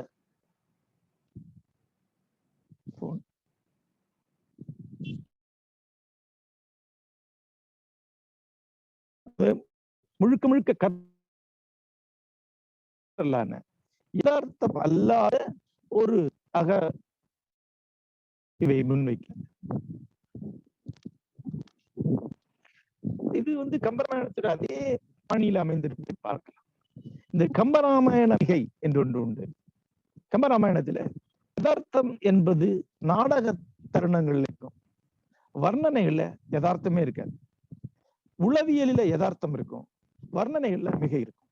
அந்த வர்ணனையில் இருக்கக்கூடிய மிகை எங்கிருந்து வந்தது என்பதற்கான அந்த சான்றை நம்ம இங்கதான் பார்க்கலாம்.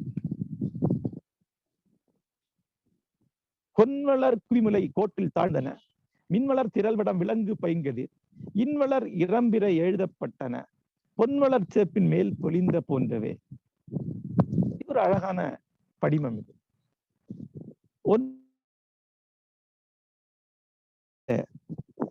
படங்கள் எழுதக்கூடிய அழகியல் ஒன்று உண்டு. என்னுடைய இளமை பருவத்தில் அதை பார்த்திருக்கிறேன். பொற்செப்பில் பித்தளை சேப்பில் சிவப்பு கோலங்கள் வரைவாங்க. கும்பகோணத்துல அதை செய்வாங்க, திருநெல்வேலியில் அதை செய்வாங்க, பத்தர்கள் அதை செய்வாங்க. சொல்றாரு, பொன்வளர் செப்பின் மேல் பொலிந்த போன்ற பொன் ஒளிக்கும் ஒளிரும் செப்பின் மேல் அழகிய சித்திரங்களை வரைவது போல. இன்னொரு வறுமை, கொன்வளர் குவிமுலை கோட்டில் தாழ்ந்தன முன்வளர் திரள்வடம். அவள் அணிந்திருந்த மின்னக்கூடிய திரள் வடம் என்பது அடுக்கு மாலை, காசு மாலை என்று சொல்வார்கள். அந்த அடுக்கு மாலை அவளுடைய முலைகளின் மேல் படிந்து பிறை போல் வளைந்தது. பொன் வளர் செப்பின் மேல் வளைந்த ஓவியம் போல் அழகா இருந்தது.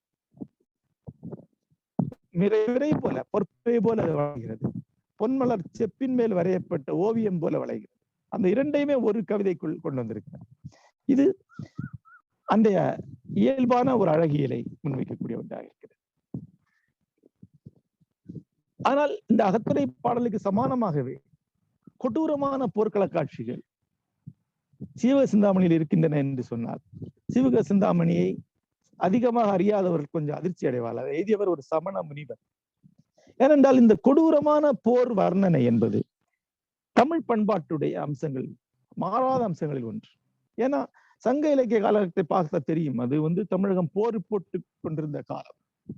கொடூரமான போர் வர்ணனைகள் புறநானூல் நிரம்பி இருக்கின்றன. கைலாசபதி அவர்கள் சங்க இலக்கிய காலகட்டத்தை வீர யுகம் என்று வரையறுக்கிறார். Heroic age. வீரனை புகழ்ந்து பேசுவதுதான் காவியங்களின் அடிப்படை. இன்னும் சொல்ல போனால் 2 காரணங்களுக்கு தான் வார்டு அல்லது காதலை பாடுவான், கொலை போர் கொண்டாட்டத்தை பாடுவான், போர் வெற்றியை பாடுவான், வசந்த காலத்திலே பாடுவான். அடிப்படையான காவிய மரபு உருவாயிருக்கு. ஆகவேதான் காதல் வீரம் 2 சங்க இலக்கியம் அந்த அளவு எழுது பாடுகள். அந்த தொடர்ச்சியில இது வருது. சங்ககாலத்தில் இருக்கக்கூடிய போர் வெறி சித்தரிப்பை தான் இதுலயும் பார்க்கும். இது எழுதப்பட்ட காலம் களப்பிரர் காலம். அந்த காலம் நடந்த மாதிரி தெரியல, அல்லது சான்றா நமக்கு கிடைக்கல. அப்படி என்றால் இந்த போர் வர்ணனைகள் அதற்கு முந்தைய காலகட்டத்துடைய அல்லது சங்க காலத்துடைய கடுமையான போர் சித்திரங்களை எடுத்து ஒரு வர்ணனையாக, ஒரு விவரணையாக தான் இவர்களால் பயன்படுத்தப்பட்டிருக்கு. இந்த சமண முனிவர் நேரிலே போய் ஏதாவது போரை பார்த்திருக்கிறாரா என்பது சந்தேகத்துக்குரியது. தேன்முழங்கு தார்குரிசில் செம்பனோடு தேர்மேல் வான்முழங்கு வெஞ்சிலையின் வாளிமழை தூவி ஊன்முழங்கு வெண்குருதி வேழமுடன் மூழ்க.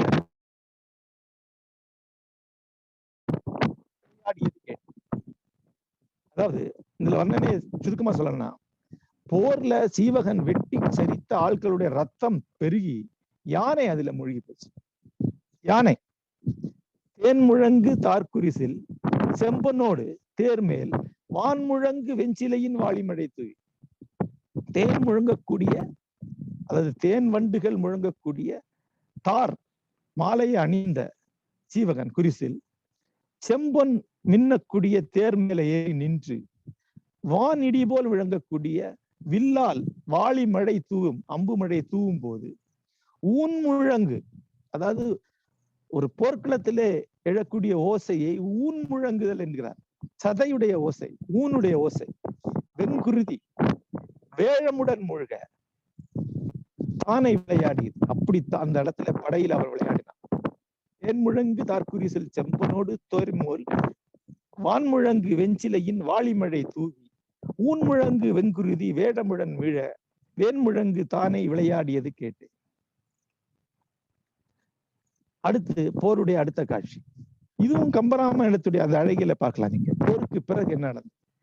நெய்க்கழி வைக்கப்பட்டார், நெய்ப்பத்தல் கிடத்தப்பட்டார், புக்குழி எக்க நாடி இரும்பினால் போழப்பட்டார், மைக்கிழிந்தொழுகும் கண்ணீர் மாநில தொகுக்கப்பட்டார், கைக்கிழி கொடுக்கப்பட்டார், கலம்பல நல்கப்பட்டார். போருக்கு பிறகு என்ன ஆகுன்னா, புண்பட்டவர்களுக்கு நெய் கிழி வைக்கப்பட்டது. கிழின்னா பொத்தலாம். நெய் கிழி வைத்து அவர்களுக்கு ட்ரீட்மெண்ட் கொடுக்குறாங்க. நெய் கிழி வைக்கப்பட்டார். நெய் பத்தல் கிடத்தப்பட்டது. பத்தல் என்பது போட் மாதிரியான ஒரு அமைப்பு. அதுக்குள்ள எண்ணெய் நிரப்பி அதுக்குள்ள படுக்க வைப்பாங்க. இப்ப கூட ஆயுர்வேதத்துல பண்ணுவாங்க. நெய்க்கழி வைக்கப்பட்டார். இன்னும் பெரிய காயுடையவர்கள் நெய்ப்பத்தல் கிடத்தப்பட்டார். புக்குழி எக்க நாடி இரும்பினால் போகப்பட்டார். படகில முன்னால போகும்போது எக்கினால் போழப்பட்டார். வாளால் பிளக்கப்பட்டவர்கள் கலம்பலம் நல்கப்பட்டார். அவங்களுக்கு பொற்கலங்கள் அளிக்கப்பட்டன.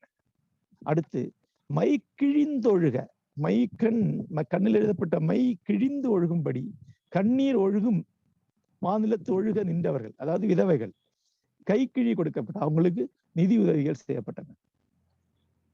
அது ஒரு சிறப்பாக சொல்றாரு. அதாவது போருக்கு பிறகு என்னாச்சு, சிறிய புண்பட்டவர்களுக்கு நெய் கிழி வைக்கப்பட்டது, இன்னும் கொஞ்சம் புண்பட்டவர்களுக்கு நெய் பத்தல கிடத்தப்பட்டது, முன்னால் நின்று போய் வாளால வெட்டப்பட்டவர்களுக்கு பொற்கலங்கள் கொடுக்கப்பட்டன.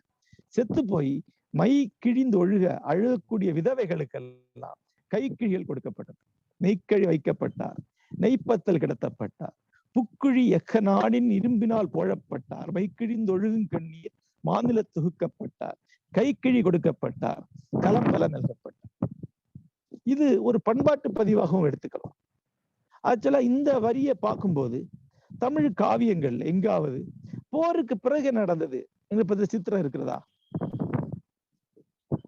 புறநானூற்றிலே சில சந்தர்ப்பங்கள் இருக்கின்றன.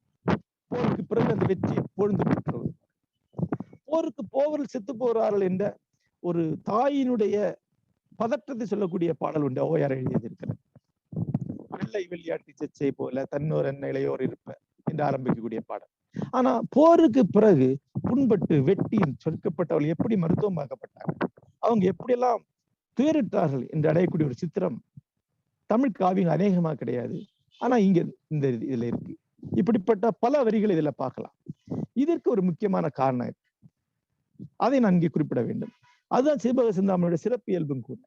இந்த மாதிரியான ஒரு சித்திரத்தை கம்பராமாயணத்துல தேடித்தான் பார்க்க வேண்டும். இருக்கிறதா என்றுதான் தேட வேண்டி இருக்கிறது. ஆனால் சமணர்கள் இங்கே முன்வைத்த பல சேவைகளில் முக்கியமானது மருத்துவம், கல்வி, மருத்துவம், அன்னக்கொடை ஆகிய மூன்று தான் அவங்களுடைய முக்கியமான சேவைகள். சமண நூல்கள் பலதும் சித்த மருத்துவ அல்லது மருத்துவ குறிப்புகள் கொண்டவை, மருத்துவம் சார்ந்த தலைப்புகள் கொண்டவை தான். உதாரணமாக திரிபஞ்ச மூலம் போன்று. ஆகவே மருத்துவம் என்பது சமணர்களுக்கு மிக நெருக்கமா ஒன்றாக, அவர்களால் கற்றுக்கொள்ளப்பட்ட ஒன்றாக, மக்களுக்கு செய்யும் சேவை ஒன்றாக இருந்திருக்கிறது. ஆகவே தான் இந்த இதிலே மருத்துவம் பற்றின ஒரு தகவல் வருது. போருக்கு பிறகு உடனடியாக எப்படி மருத்துவம் செய்து கொண்டார்கள் என்ற வர்ணனையை திருத்தக்க தேவர் அளிக்கிறார். இது ஒரு தனித்தன்மையாக எடுத்துக்கொள்ளார். அந்த போருடைய சித்திரத்தை வர்ணிக்கிறார். அண்ணல் தேர் பறவை என்பார், அருவமே உருவம் என்பார், மன்னதே வானதென்பார், மனத்ததே முகத்ததென்பார், கண்ணதே செவியதென்பார், கலங்க நூல் கழிய நோக்கி பண்ணிய வீதி பற்றி மண்டலம் வைத்தினானே. அதாவது சிவனுடைய தேரை பார்த்தவங்க அண்ணல் தேர் பறவை என்பார், இது பறவை என்பாங்க. அருவம் தான் இவனுடைய உருவம் என்பார்கள். அது மண்ணில் இருக்கிறது என்பார்கள், வானில் இருக்கிறது என்பார்கள், மனத்திலே தான் இருக்கிறது என்பார்கள், இல்ல கண்முன்னால் முகத்ததே என்பார்கள், கண்ணுல தெரியும் என்பார்கள், காதுல கேட்கிறது என்பார்கள். அப்படி அவங்க கலங்கி நிற்க தேர் நூலில் என்ன சொல்லப்பட்டதோ அதை ஒப்ப செய்யப்பட்ட அந்த தேரில மண்டலம் எனும் போர்க்கலையை அவன் பயிற்றினான். அண்ணல் தேர் பறவை என்பார், அருவமே உருவம் என்பார், மன்னதே வானதென்பார், மனத்ததே முகத்ததென்பார், கண்ணதே செவியதென்பார், கலங்க நூல் கழிய நோக்கி பண்ணிய வீதி பற்றி மண்டலம் வைத்தினானே. அதன் பிறகு அந்த பழைய விழுமியங்கள், அதுவும் சமண விழுமியம் ஒன்று இருக்கிறது. சமண விழுமியம் பணம் செய்வதற்கு எதிரானதல்ல, அது வணிகத்திற்கு ஆதரவானது, வணிகத்தை முன்னிறுத்தக்கூடியது. போரை அது முன்னிறுத்தும் போது கூட அதை விட ஒரு படி அதிகமாக அது வணிகத்தை முன்னிறுத்து. செய்க பொருள் யாரும் செருவாரை செருகிற்கும் எஃகு பிரிதில்லை, இருந்தே உயிரும் உண்ணும் ஐயமில்லை, இன்பம் அறனோடு அவையும் ஆக்கும், பொய்யில பொருளே பொருள் மற்ற அல்ல பிற பொருளே. செய்க பொருள், பொருள் செய்க. செய்க பொருள் யாரும், யாரா இருந்தாலும் பொருள் ஈட்டுக. செருவாரை செருகிற்கும் எஃகு பிரிதில்லை. உங்களை இவங்களை எதிர்க்கக்கூடிய இன்னொரு இரும்பு ஆயுதம் வேற கிடையாது. செய்க பொருள் யாரும், செருவாரை செருகிற்கும் எஃகு பிரிதில்லை. இருந்தே உயிரும் உண்ணும். உன்னுடைய எதிரியை கிட்ட போய் அவன் கூட இருந்து அவனை கொல்லக்கூடிய அளவுக்கு அதுக்கு ஆற்றல் உண்டு. ஐயமில்லை, சந்தேகமில்லை. இன்பம் அறனோடு அவையுமாக்கும். இன்பம் அறம் வீடு பேறு ஆக மூவன்றியும் பொருளே கொடுக்கும். ஆனால் பொய்யில் பொருளே பொருள். பொய்யில்லாமல் ஈட்டக்கூடிய பொருள் தான் பொருள், மற்ற அல்ல பிற பொருளை, மற்றவே பொருள் அல்ல. இது அவர்களுடைய விழுமிய வெளிப்பாடு. செய்க பொருள் யாரும் செருவாரை செருகிற்கும் எஃகு பிரிதில்லை. இருந்தே உயிரும் உண்ணும். ஐயமில்லை, இன்பம் அறனோடு அவையுமாக்கும். பொய்யில் பொருளே பொருள், மற்ற அல்ல பிற பொருளே. இது சீவக சிந்தாமணியுடைய செய்தி மட்டுமல்ல, சமணர்களுடைய செய்தி. அந்த காலத்துல இது பரவலாக பேசப்பட்ட ஒரு வரியா இருக்கு. ஏனென்றால் இதே வரி திருக்குறளை வருகிறது. செய்க பொருளை செருநர் செருக்கருக்கும் எக்கதனில் கூறியதில். செய்க பொருளை, பொருள் செய்க. செருநர் எதிர்த்து வரக்கூடியவருடைய செருக்கை அறுக்கக்கூடிய எஃகு, அதை செய்க பொருளை செருநர் செருக்கரிக்கும் எஃகு அதனில் கூறியது இல். அதுதான் இந்த இதுல இருக்கு. சரியான கால வரிசைப்படி பார்த்தா திருக்குறளுக்கு காலத்தால் முந்தையது சீவக சிந்தாமணி. ஆகவே சீவக சிந்தாமணியோட வரியைத்தான் இவர் எடுத்தாளுகிறார் என்று கொள்ளலாம். அப்படி என்றால் இது ஒரே சமண அறவியலில் வரக்கூடிய ஒரு தரிசனம் என்று சொல்லலாம். அதன் பிறகு வீடு பேறு.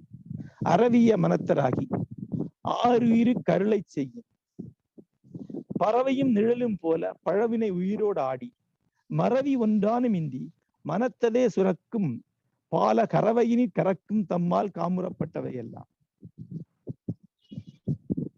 அதாவது அறம் சிறைந்த மனத்துடன் ஆறுயிருக்கெல்லாம் அருளை செய்வோம் என்றால் அறம் நிறைந்த மனத்துடன் அத்தனை உயிர்களுக்கும் கருணையை நாம் காட்டுவோம் என்றால், பறவையை அதனுடைய நிழல் விடாது பின்தொடர்வது போல, எந்த இடத்துலயும் அந்த பறவையோட நிழல் பின்னாடிதான் வரும். எத்தனை கிலோமீட்டர் கீழே விழுவது, ஆனாலும் பின்னால வருவது போல பழவினை நாம் செய்த அந்த புண்ணியம் பழவினை நாம் பின்னாலே தொடர்ந்து வந்து ஒன்று கூட மறக்காம நம்ம பின்னால வந்து நம் மனத்தில் சுரக்கக்கூடிய அத்தனை விளைவுகளையும் அது நிறைவேற்றி தரும்.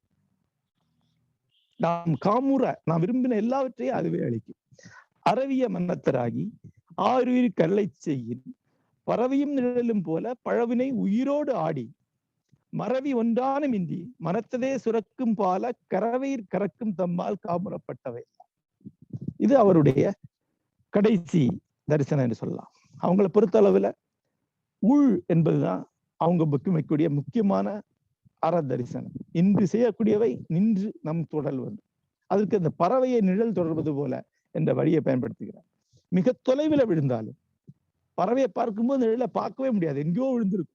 வானத்துல பெறக்கூடிய கழுகுடைய நிழல் எங்கு விழுந்து சொல்ல முடியாது, மலைத்தொடர்கள் மேல விழுந்து போகும், ஆனா பின்னால் தான் இருக்கும். அதுபோல பழவினை உங்கள் கண்ணுக்கு படாது, ஆனா எங்கோ தொலைவில விடாது பின்னால வந்து கொண்டிருக்கும். நீங்கள் செய்த அனைத்திற்கும் அது பயனளிக்கும். இத்தகைய அற்புதமான அழகான உருவகங்களை குறைந்தது 5 பாட்டுக்கு ஒரு இடத்துல சிவஸ்தானி பார்த்துட்டே இருக்கு.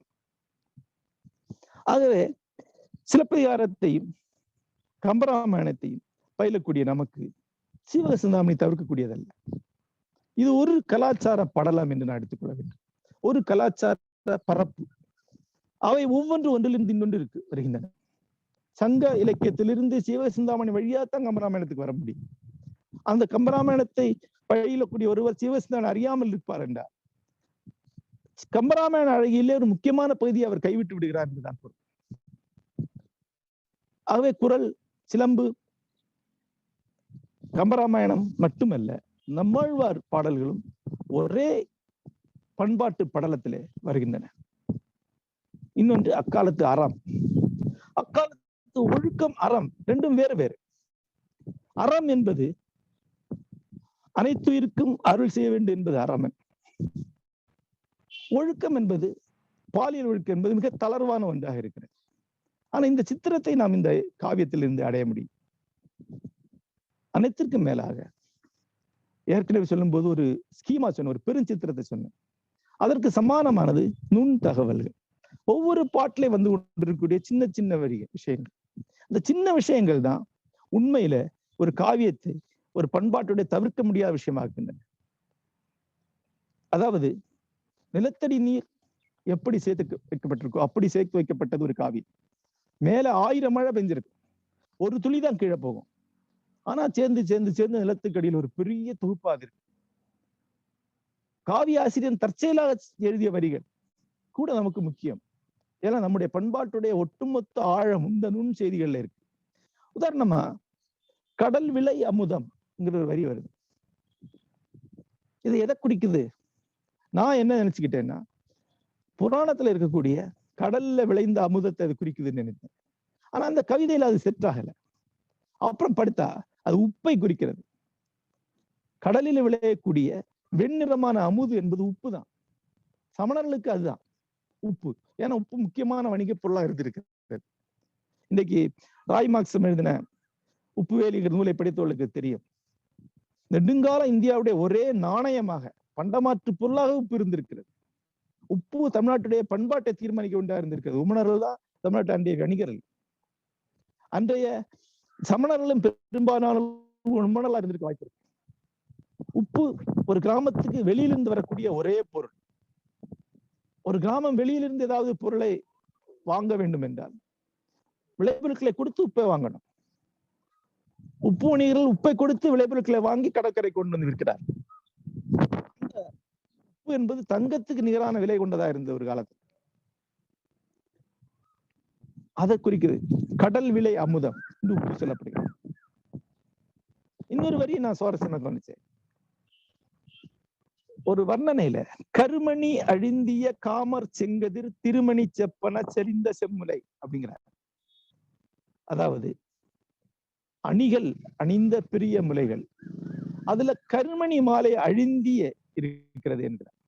ஆக கருமணி தாலி போடக்கூடிய பழக்கம் தமிழ்நாட்டில் இருந்திருக்கிறது என்பதற்கான சான்று. சமணம் திகழக்கூடிய கர்நாடக மாநிலத்துல இன்றைக்கு அந்த பழக்கம் தான். அது மாதிரி நிறைய வார்த்தைகள். காலகம் புடைப்ப முன்னீர் கடல் கிளர்ந்தாற் போல் என்கிறது. காலகம் புடைப்ப, காலகம் என்றால் புயல் காற்று, சுழல் காற்று. அது வந்து கடலை அரைந்து கடல் கிளர்ந்தார் போல. காலகம் புடைப்ப கடல் புகழ்ந்தார் போல. என்னுடைய கடற்கரையில கன்னியாகுமரி மாவட்டத்துல காலகம் என்ற வார்த்தை இன்றைக்கு இருக்கு. சோழகம் என்ற வார்த்தை இருக்கு. சோழக காற்று, காலக காற்று என்று பல்வேறு காற்றுகள் இருக்கின்றன. அதில் ஒன்று காலகம். காலகம் என்றால் ஆண்டுதோறும் நவம்பர்ல இருந்து டிசம்பருக்குள்ள குமரி மாவட்டத்தை அறையக்கூடிய காற்றுக்கு பெயர் காலகம். இந்த வார்த்தை அங்க இருக்கிறது. சோழகம் என்பது மீன் கொண்டு வரக்கூடிய எதிர்த்திசை காற்று. இன்னும் சுவாரஸ்யமான விஷயங்களை சொல்லிக்கொண்டே போகலாம். ஒரு இடத்துல மங்கள வெள்ளை வழித்து என்று வருகிறது. அது அந்த பொருளை நான் தேடி பார்த்தா மஞ்சள் சிவப்பு மட்டுமல்ல, சமண மதத்திலே வெள்ளை ஒரு மங்கள நிறமாக இருக்கிறது. இன்றைக்கு நமக்கு மங்களம் வெள்ளை நிறம் அல்ல, வெள்ளை ஒரு மங்கள நிறம் அல்ல. ஆனா சிவசிந்தாமணி வெள்ளையை ஒரு மங்கள நிறமாக சொல்கிறது. இவ்வாறு ஆயிரக்கணக்கான பண்பாட்டு குறிப்புகளை இந்த காவியத்திலிருந்து எடுத்துக்கொண்டே இருக்க முடியும். இன்றைக்கு சிவசிந்தாமணியை படிப்பதற்கான ஒரு மத அடிப்படை நமக்கு இல்லை. தமிழ் பண்பாட்டு விழுமியங்களை, மேன்மைகளை தேடி அதை படிக்கவும் வாய்ப்பில்லை. ஆனா தமிழ் பண்பாட்டுடைய தொகுப்பு என்ற அடிப்படையில, தமிழ் பண்பாட்டுடைய ஒரு பிரம்மாண்டமான சேமிப்பு என்ற வகையில ஒரு நவீன வாசிப்பு, ஒரு காவிய இலக்கணத்தை புதிதாக உருவாக்கி கொண்டு அடைக்கக்கூடிய ஒரு வாசிப்பு, தமிழ் நாட்டாரியலையும் மக்கள் வாழ்க்கை கூறுகளையும் கருத்தில் கொண்டு இருக்கக்கூடிய ஒரு வாசிப்பு சிவசிந்தாமணிக்கு அமைவது இன்றியமையாது என்று நான் நினைக்கிறேன். நன்றி.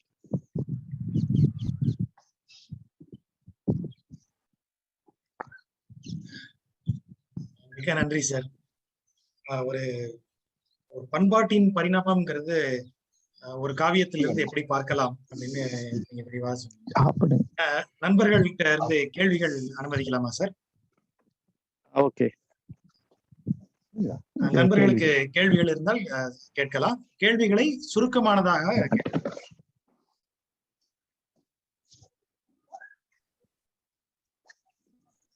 சார். நண்பர்கள் தயாராகிறதுக்குள்ள நான் ஒரு கேள்வி கேட்டுக்கிறேன் சார். இந்த திருத்தக்க தேவருடைய காலம்னு நம்ம சொல்றோம் இல்லையா சார்? ஆமா. இந்த இந்த காலத்தினுடைய வகைப்பாட்டின் அடிப்படையில பார்க்கும்போது இவர் ஒரு முன்னோடியான ஒரு இவர காவிய கருத்தரா இருக்க முடியுமா சார் தமிழுக்கு? அது வந்து ஆய்வாளர்கள் இது பல பேர் சொல்லியிருக்காங்க. திருத்தக்க தேவர் வந்து சோழ நாட்டை சேர்ந்தவர், பாண்டிய நாட்டுல வாழ்ந்தவர். என்பெருங்குன்றம் சொல்லக்கூடிய மதுரை சுற்றி இருக்கக்கூடிய 8 சமண குன்றுகளில் ஒன்றில் வாழ்ந்திருக்கிறார். பாண்டிய நாட்டில் இருந்த தமிழ் சங்கத்துல அவர் பங்கெடுத்திருக்கார். இது மாதிரி பொதுவான தகவல் தான் நமக்கு இருக்கு. கால பகுப்பு இன்றைக்கு தெளிவாக செய்ய முடியாது. ஆனா எங்கெல்லாம் எந்த ஆர்டர்ல சீவக சிந்தாமணி வைக்கப்பட்டிருக்கு, அதுக்கு எதுக்கு முன்னாடி வைக்கப்பட்டிருக்கு, வைப்பு முறை வச்சு பார்த்தா பரிபாடல், திருமுருகாற்றுப்படை போன்ற சங்கம் மருவிய கால படைப்புகளுடைய காலகட்டத்தை சார்ந்தது. மொழியும் அதுதான், குறிப்புகளும் அதுதான், வைப்பு முறைகளும் அதான் காட்டுது. அப்படி இருக்கும்போது ஒருவேளை தமிழ் எழுதப்பட்ட முதல் பெருங்காப்பியம் சிலப்பதிகாரம் இது சீவக சிந்தாமணியா தான் இருக்க முடியும். அது பல ஆய்வாளர்கள் அதை அந்த முடிவை ஏற்றுக்கொள்கிறார். அந்த வடிவமே வடக்கில் இருந்து வந்தது, சமணர்களால் கொண்டு வரப்பட்டது. அப்ப அந்த காவிய வடிவம் இங்க வரும்போது காவியத்துக்கு தேவையானது தொகுப்பு தன்மை, ஒரு தொகை வடிவம் அதுக்கு தேவைப்பட்டது. பல்வேறு விஷயங்களை ஒன்றா செய்யக்கூடிய வடிவம். இந்த 8 மனைவிகள் 13 கலம்பகங்கள்ங்கிற வடிவம் அப்படிதான் வருது. அப்ப தமிழில் ஏற்கனவே இருக்கக்கூடிய அகத்துறை, தமிழ் ஏற்கனவே இருக்கக்கூடிய போர் வர்ணனைகள், சமணர்களுடைய தத்துவங்கள் ஆகிய எல்லாத்தையும் கலந்து இந்த வடிவத்தை அவர் அமைத்திருக்கிறார். இது ஒரு முன்னோடி காவியம் என்பதனால்தான் கிட்டத்தட்ட தேம்பாவணியிலிருந்து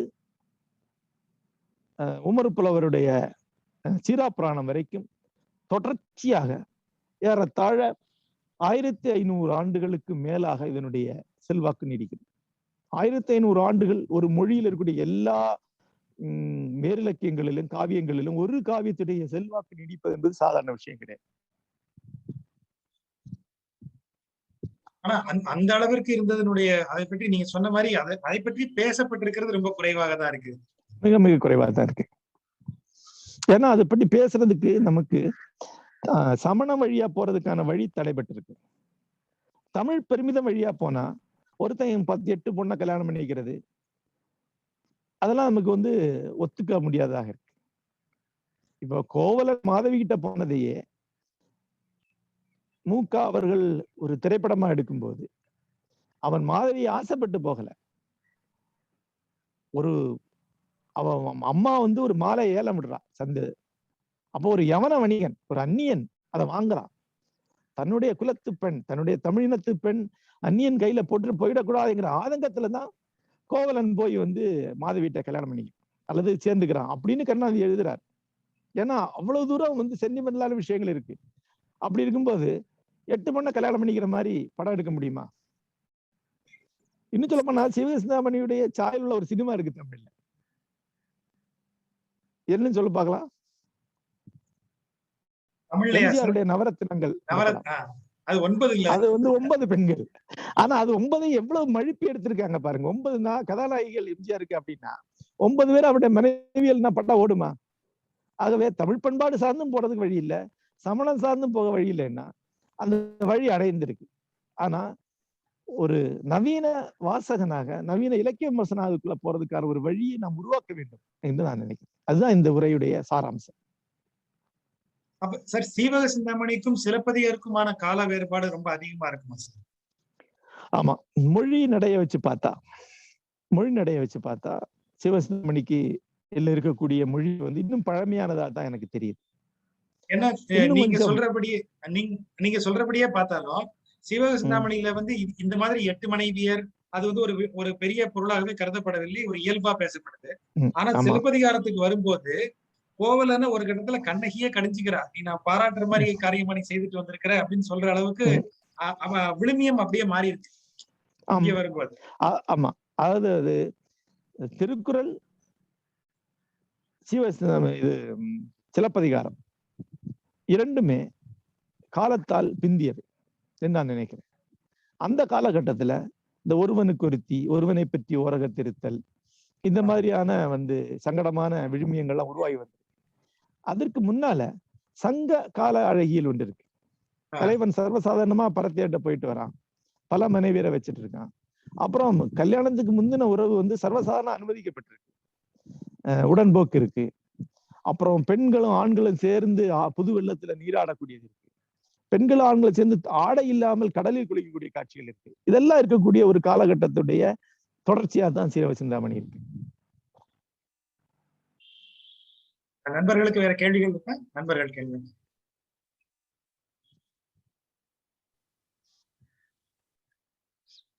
கேள்வி கேட்க விரும்புறீங்களா?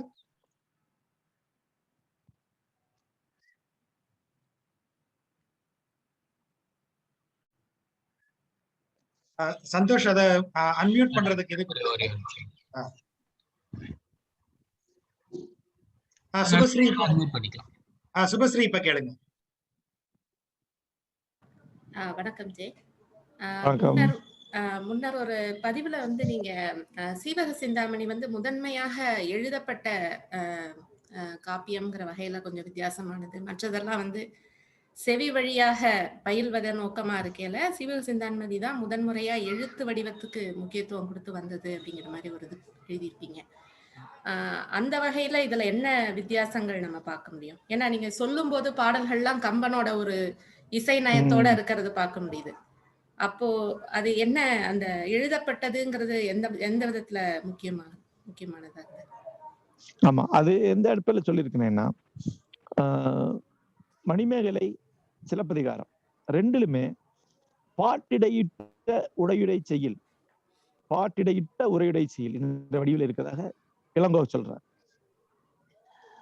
ஏறத்தாழ ஆங்கில கவிதையில ஃப்ரீ வெர்ஸ் அல்லது பிளைன் போயட்ரி என்று சொல்லக்கூடிய ஒரு வடிவம் இருக்கு. அது ஷேக்ஸ்பியர்லாம் பயன்படுத்துறது. அதாவது போயட்ரி தான், ஆனா சரியான மீட்டருக்குள்ள இருக்காது, ஒரு வகையான உரை நடை தான். அந்த வடிவில் தான் மணிமேகலையுடைய உடல் இருக்கு, சிலப்பதிகாரத்துடைய உடல் இருக்கு. நடுவே ஆய்ச்சியர் குரவை, காணல் வரி, வேட்டுவ வரி மாதிரியான பாடல் பகுதிகள் இருக்கு. அது எதை காட்டுதுன்னா, இன்னும் காலத்தால் பின்னால இன்னும் பாப்புலரான வடிவங்களை உள்ள எடுத்துக்கொண்டு ஒரு நேரடி கூற்று முறைக்கு அந்த காவியங்கள் வந்திருக்குங்கிறது. ஆகவே தான் அது நாடக காப்பியம் என்று சொல்லப்படுது. பெரும்பாலும் பெர்ஃபார்மன்ஸ்க்கு நெருக்கமானவை. சிலப்பதிகாரம் பெரும்பாலும் ஒரு பெர்ஃபார்மிங் ஆர்டரா தான் இருக்கு. அன்றிலிருந்து இன்று வரைக்கும் அது ஒரு நாடக காப்பியமா தான் இருக்கு. அப்ப அந்த நாடகத்தன்மை, நாடகத்தை வர்ணிக்கக்கூடிய நேரடியான உரை பகுதிகளோட தான் இருக்கு. சிலப்பதிகாரத்துல பல பகுதிகளை ஷேக்ஸ்பியரியன் வெர்ஸ் மாதிரியே இருக்கிறதாக பார்க்கணும். ஆனா சிவசிந்தாமணிக்கு அந்த அம்சமே கிடையாது. சிவசிந்தாமணி ஒரு நாடகமா நம்ம ஆக்கவே முடியாது. சிவசிந்தாமணி முழுக்கவே அந்த ஆசிரியப்பாவுடைய விருத்தத்துல தான் இருக்கு. அது கம்பராமாயணம் அப்படித்தான் இருக்கு. ஆகவே அது பயில்வதற்கான காவியமாகத்தான் இருக்க வழிய நிகழ்த்துவதற்கான காவியமாக இல்லை. அதுவும் ஒரு காரணம் இல்லையா? இந்த மாதிரி அது வழக்குல பாப்புலரா இல்லாம இருக்கிறதுக்கு, அது நிகழ்த்து கலையா மாத்த முடியாம இருக்கிறது தான் மெயினான காரணம். அப்படி இல்ல, சிவசிந்தாமணி நிகழ்த்து கலையா இல்லாம இருக்கலாம். ஆனா அப்ளைட் ஆர்ட்ங்கிறது அதுல இருந்து எடுத்து நிகழ்த்துறது. ஜீவக நாடகம் என்கிற பேர்ல சிவசிந்தாமணிய பாடலை எடுத்து மேடையில நிகழ்த்தக்கூடிய ஒரு கலை வடிவம் சமணர்களே இருந்திருக்கு. ஏதாவது ஒரு இளம்பகத்தை எடுத்துக்கிட்டு நடத்தி இருக்கிறாங்க. அதுக்கான கலை வடிவங்கள் இருக்கு. ஒரு முக்கியமான வரிகளை ஒரு கட்டியங்காரர் சொன்னா போதும், அல்லது ஒரு கதாகால சிவம் நடத்தலாம். ஆனா ஜீவக நாடகம் என்கிற பேர்ல ஒரு கலை வடிவம் இருக்கு. அது எப்படி இருந்திருக்கு நமக்கு தெரியாது. ஆனா ஏதோ ஒரு வடிவில தமிழ் சமணர்கள் நடுவில் அது இருந்திருக்கு என்பது தெரிய வருகிறது. ஆனா அது மட்டும் நீங்க சொல்ற மாதிரி நாடகத்தன்மை குறைவு என்பது இது பிரபலமாகாம இருந்ததுக்கு ஒரு முக்கியமான காரணம். நன்றி. ஜெய் வணக்கம். ராஜன் பேசுறேன். நல்லா இருக்கீங்களா? நல்லா இருக்கேன். எப்படி இருக்கீங்க? நல்லா இருக்கேன். தாடிக்கு டையல் சிறந்த உரை. எப்படி இருக்கீங்க? என்ன ஜெய்? தாடிக்கு டையல் அடிச்சிருக்கலாமே. அந்த அளவுக்கு தெரியுது. சொல்லுங்க. ஒரு கேள்வி. தமிழ் இலக்கியத்துல வந்து ஒரு 1500 வருஷம் வந்து இதனுடைய பாதிப்பு அது செலுத்திருக்கு அப்படின்னு சொன்னா இது மக்கள் நடுவுல இருந்திருக்கணும் இல்லையா? மக்கள் நடுவுல கண்டிப்பா இருந்திருக்கு. நான் சொன்னேன், குறைந்தது பக்தி இலக்கியம் மேலெழும் காலம் வரைக்கும் இது மக்கள் மத்தியில வலுவான செல்வாக்கோட இருந்திருக்கு. சமணர்கள் இங்க பள்ளிக்கூடங்களை தான் முக்கியமா நடத்தியிருக்காங்க, கல்வி நிலையங்கள். பள்ளிங்கிற வார்த்தையே அவங்கள்ட்ட இருந்தா, பள்ளினாலே படுக்கிற இடம் தான். பள்ளைனா விழா, பள்ளினா படுக்கிறது. பள்ளி யானையின் உயிர்த்து அப்படின்னு கபிலர் சொல்கிறார். பள்ளினா படுக்கிறது. பள்ளி அப்போ படுக்கிற இடத்துல கல்வி கொடுக்கப்பட்டதுனால அதுக்கு பள்ளின்னு பேர் வந்து ஸ்கூல்னு பேர். இன்னைக்கு வரைக்கும் நம்ம ஸ்கூல்னு பார்த்துக்கலாம். பள்ளிங்கிற வார்த்தையே சமணருடைய வார்த்தை. அவங்க கல்வி சேவையை முதன்மையா நடத்தியிருக்கிறாங்க. அதன் பொருட்டுதான் அவங்க இலக்கண நூல்களை, தொகை நூல்களை, காவியங்களை எழுதுறாங்க. தமிழ்ல முக்கியமான இலக்கண நூல்கள் சமணால் எழுதப்பட்டவை.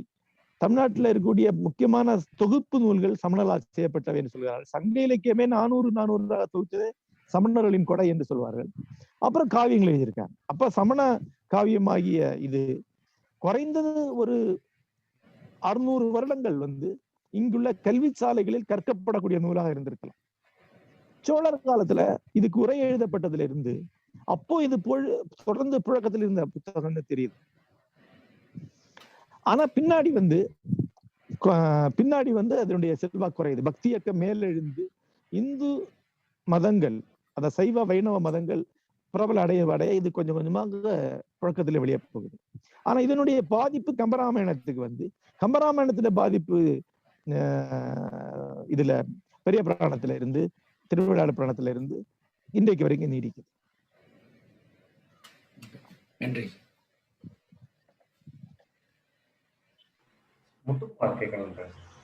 முத்துக்குமார் கேள்விகள் கேளுங்க. சார் வணக்கம் சார். இந்த சீவ சிந்தாமணி ஏதாவது ஒரு ஒட்டுமொத்த தமிழ் நிலப்பரப்பையும் ரெப்ரசென்ட் பண்ணாம ஏதாவது ஒரு பர்டிகுலர் திணையை மட்டும்தான் ரெப்ரசென்ட் பண்ற மாதிரி இருக்குதா, இல்ல ஒட்டுமொத்த தமிழ் நிலப்பரப்பையுமே ரெப்ரசென்ட் பண்ணுங்க? அது இது வந்து ஒரு ஆர்வமூட்டக்கூடிய கேள்வி. அதாவது அது ஹேமாங்கத நாடுங்கிற ஒரு நாடை பத்தி தான் பேசு. ஏமாங்கத நாடு அப்படின்னு சொல்லுறேன். அப்போ அந்த வார்த்தையே ஹிமம் என்கிறதே பனி, அது தமிழ்நாடே கிடையாது. அப்போ அது கற்பனையான ஒரு நாடு, கற்பனையான ஒரு அரசன், கற்பனையான ஒரு நிலம், எல்லாமே கற்பனை தான். முழுக்க முழுக்க தமிழகத்துல இல்லாத ஒரு நிலத்தை பத்தி, தமிழகத்துல இல்லாத ஒரு அரசை பத்தி தான் அது பேசுது. பெயர்களே கூட வட பெயர்கள் தான், அதாவது பிராகிருத மொழி பெயர்கள். ஆனால் காவியம் என்பது எங்க பேசினாலும் அது இங்க தானே பேசிட்டு இருக்கோம். சீராபுராணம் பேசக்கூடிய நிலம் வந்து பாலைவனம் கிடையாது, அங்க வாழையும் தென்னையும் செறிந்து நிக்குது. அதே போல இது முழுக்கவே வர்ணனைகள் இருக்கக்கூடிய நிலம் வந்து தமிழ் நிலம் தான். தொடர்ந்து நீங்க பார்த்திருப்பீங்க, அதாவது பலாப்பழம் வந்து அடர்ந்து சுளைகள் வந்து தாழையில விழுந்து, தாழை வந்து தண்ணியில விழ அதை வாழை மீன் கவ்வக்கூடிய நிலம் என்று சொல்லக்கூடிய ஒரு நிலம் வந்து குறிஞ்சி நிலமே தான். அப்படி பார்த்தா பாலை நிலம் தவிர மற்ற அனைத்து நிலங்களும், 4 வகை நிலங்களும் இதுல சிவசிந்தாமணியில இருக்கு என்று சொல்லலாம். ஆனா அவை எல்லாமே வர்ணனைகள் வழியாத்தான் வருதே வழிய இன்றைய நூல்களைப் போல தெளிவான அடையாளம் காணத்தக்க நிலப்பகுதிகளாக இல்லை. சார் ஒரு கேள்வி. சுசித்ரா பேசுறேன். இது முதல்ல நீங்க வந்து ஒரு நாட்டார் அழகியல் இதுல இருக்கிறதா ஆரம்பிச்சீங்க இல்ல, ஒரு அந்த சுடுகாட்டுல அந்த குழந்தைய கண்டு. இதுல வந்து வடக்குல 2 விதமான காவியங்கள் சொல்லுவாங்க இல்ல, ஒண்ணு சம்ஸ்கிருதத்துல, இன்னொன்னு பிராகிருத பைசாச்ச மொழியில இந்த குணாந்தியர் இது மாதிரி. அந்த மாதிரி 2 மரபு தமிழ்ல இருந்திருக்கிற வாய்ப்பு இருக்கா? அப்புறம் பொதுவாவே இந்த தமிழ்ல உள்ள காவியங்களுக்கும் வடக்குல உள்ள காவியங்களையும் நம்ம ரிலேட் பண்ணி வாசிக்கிறதுக்கான ஏதாவது வழிமுறை இருக்கா அப்படின்னு கேட்க. ஒன்று, நீங்க கேட்கிற சுவாரஸ்யமான கேள்வி. சிவசிந்தாமணியோட அழகியல் சம்ஸ்கிருத பெருங்காப்பியங்கள் அழகியலா அல்லது குணாத்தினுடைய பிருகத் கதையுடைய அழகியலா என்று கேட்டீங்கன்னா, பெருமளவுக்கு அது பிருகத் கதையோட அழகியலா இருக்க வாய்ப்பு இருக்குன்னு தான் எனக்கு தோணுது. ஆனா இப்போ எனக்கு அதை அப்படி யோசிக்கலாம். ஆனா இன்னும் அதை போய் பார்க்கணும். ஏன்னா பிருகத் கதை நமக்கு முழுசா கிடைக்கல. ஆனா பிருகத் கதை இங்க ரொம்ப பெரிய செல்வாக்கோட இருந்திருக்குங்கிறதுக்கான உதாரணம் பிற்காலத்துல கொங்குவேலியில் எழுதின பெருங்கதை. அது இங்க ஒரு செல்வாக்கோட இருந்திருக்கு. ஆகவே அதனுடைய அழகியல் இவர்கள்ட்ட பெரிய செல்வாக்கு செலுத்தி இருக்க வாய்ப்பு இருக்கு. ஆனா பிராகிருதத்துல இல்ல, அது பைசாஜிக மொழியில இருக்கு. அப்புறம் பிராகிருதத்துக்கு சம்ஸ்கிருதத்துக்கு வந்து. இரண்டாவதாக இந்த கதைகள் இருக்கக்கூடிய வர்ணனைகள் விவரணைகள் பலதும் பெருங்கதை படிக்கும்போது அந்த எண்ணம் வரும் உங்களுக்கு. பெருங்கதையில இருக்கக்கூடிய விவரணைகள், நகர வர்ணனைகள், எந்திர வர்ணனைகள், இது எல்லாமே மகாபாரத காலத்துல காவியத்துல படிக்கும்போது அசுரர்களுடைய நகரங்கள், அசுரர்களுடைய கருவிகளை வர்ணிக்கக்கூடியதா தான் இருக்கு. அதாவது அசுரர்கள் மற்றவர்கள் என்கிற பிரிவினை சம்ஸ்கிருத காவியங்களை வரும்போது அசுரர்களுக்கு தான் இந்த மாய நகரங்கள், மாய பொறிகள், பறக்கும் மயில் பொறிகள் போன்றவை எல்லாம் இருக்கு. இந்த பக்கம் அதெல்லாம் கிடையாது. இங்க பக்கம் தவம் செய்து அடையக்கூடிய இதெல்லாம் தான் இருக்கு. அப்படி பார்க்கும்போது இதுல எடுத்தெடுப்புலயே மயில் பொறியில வைத்துதான் தன்னோட மனைவியை வெளியே அனுப்புறான். பறவை அந்த ஒரு பறக்கும் எந்திரத்துல. இது எல்லாமே அந்த நகரம் எல்லாமே பெருமளவுக்கு அசுர அழகியலை சார்ந்தது என்று சொல்லலாம். இது ஒரு முக்கியமான பாயிண்ட் தான். இந்த உரையாடல வந்த பாயிண்ட் இது. ஆனா இதை யோசிக்கலாம். இது ரொம்ப அளவுக்கு ஒரு அசுர அழகியலை சொல்லக்கூடிய ஒரு நூலாக சிவசிந்தாமணியை பார்க்கலாம். சம்ஸ்கிருத காவியங்கள் என்பது மிக சீக்கிரத்திலேயே அது கிராமர்ங்கிற எல்லாத்துக்குள்ள போகுது. அது சம்ஸ்கிருதம் என்ன தன்னிச்சையான மகாகாவியங்கள் வராமல் ஆயிடுச்சு. சில சம்ஸ்கிருதத்துல கடைசி காவியகர்த்தன்னு காளிதாசன் தான் சொல்லுவாங்க. ரகுவம்சம் தான் கடைசி காவியம் சொல்லுவாங்க. அதுக்கப்புறம் மகாகாவிய பிரஸ்தானம்னு ஒண்ணு ஆரம்பிக்குது, பெருங்காவிய இயக்கம். அதுல காவியத்துக்கு என்னென்ன இலக்கணங்கள் இருக்கணும், என்னென்ன இருக்கணும், இப்படி பாடணும் அப்படி பாடணும், ஒரு டெம்ப்ளேட் கிரியேட் பண்ணி டெம்ப்ளேட் அடிப்படையில் எடுக்கக்கூடிய ஒரு மொழி பயிற்சிகள் தான் வருது ஒழிய பயிலப்பட வேண்டிய முக்கியமான காவியங்கள் எதுவுமே கிடையாது.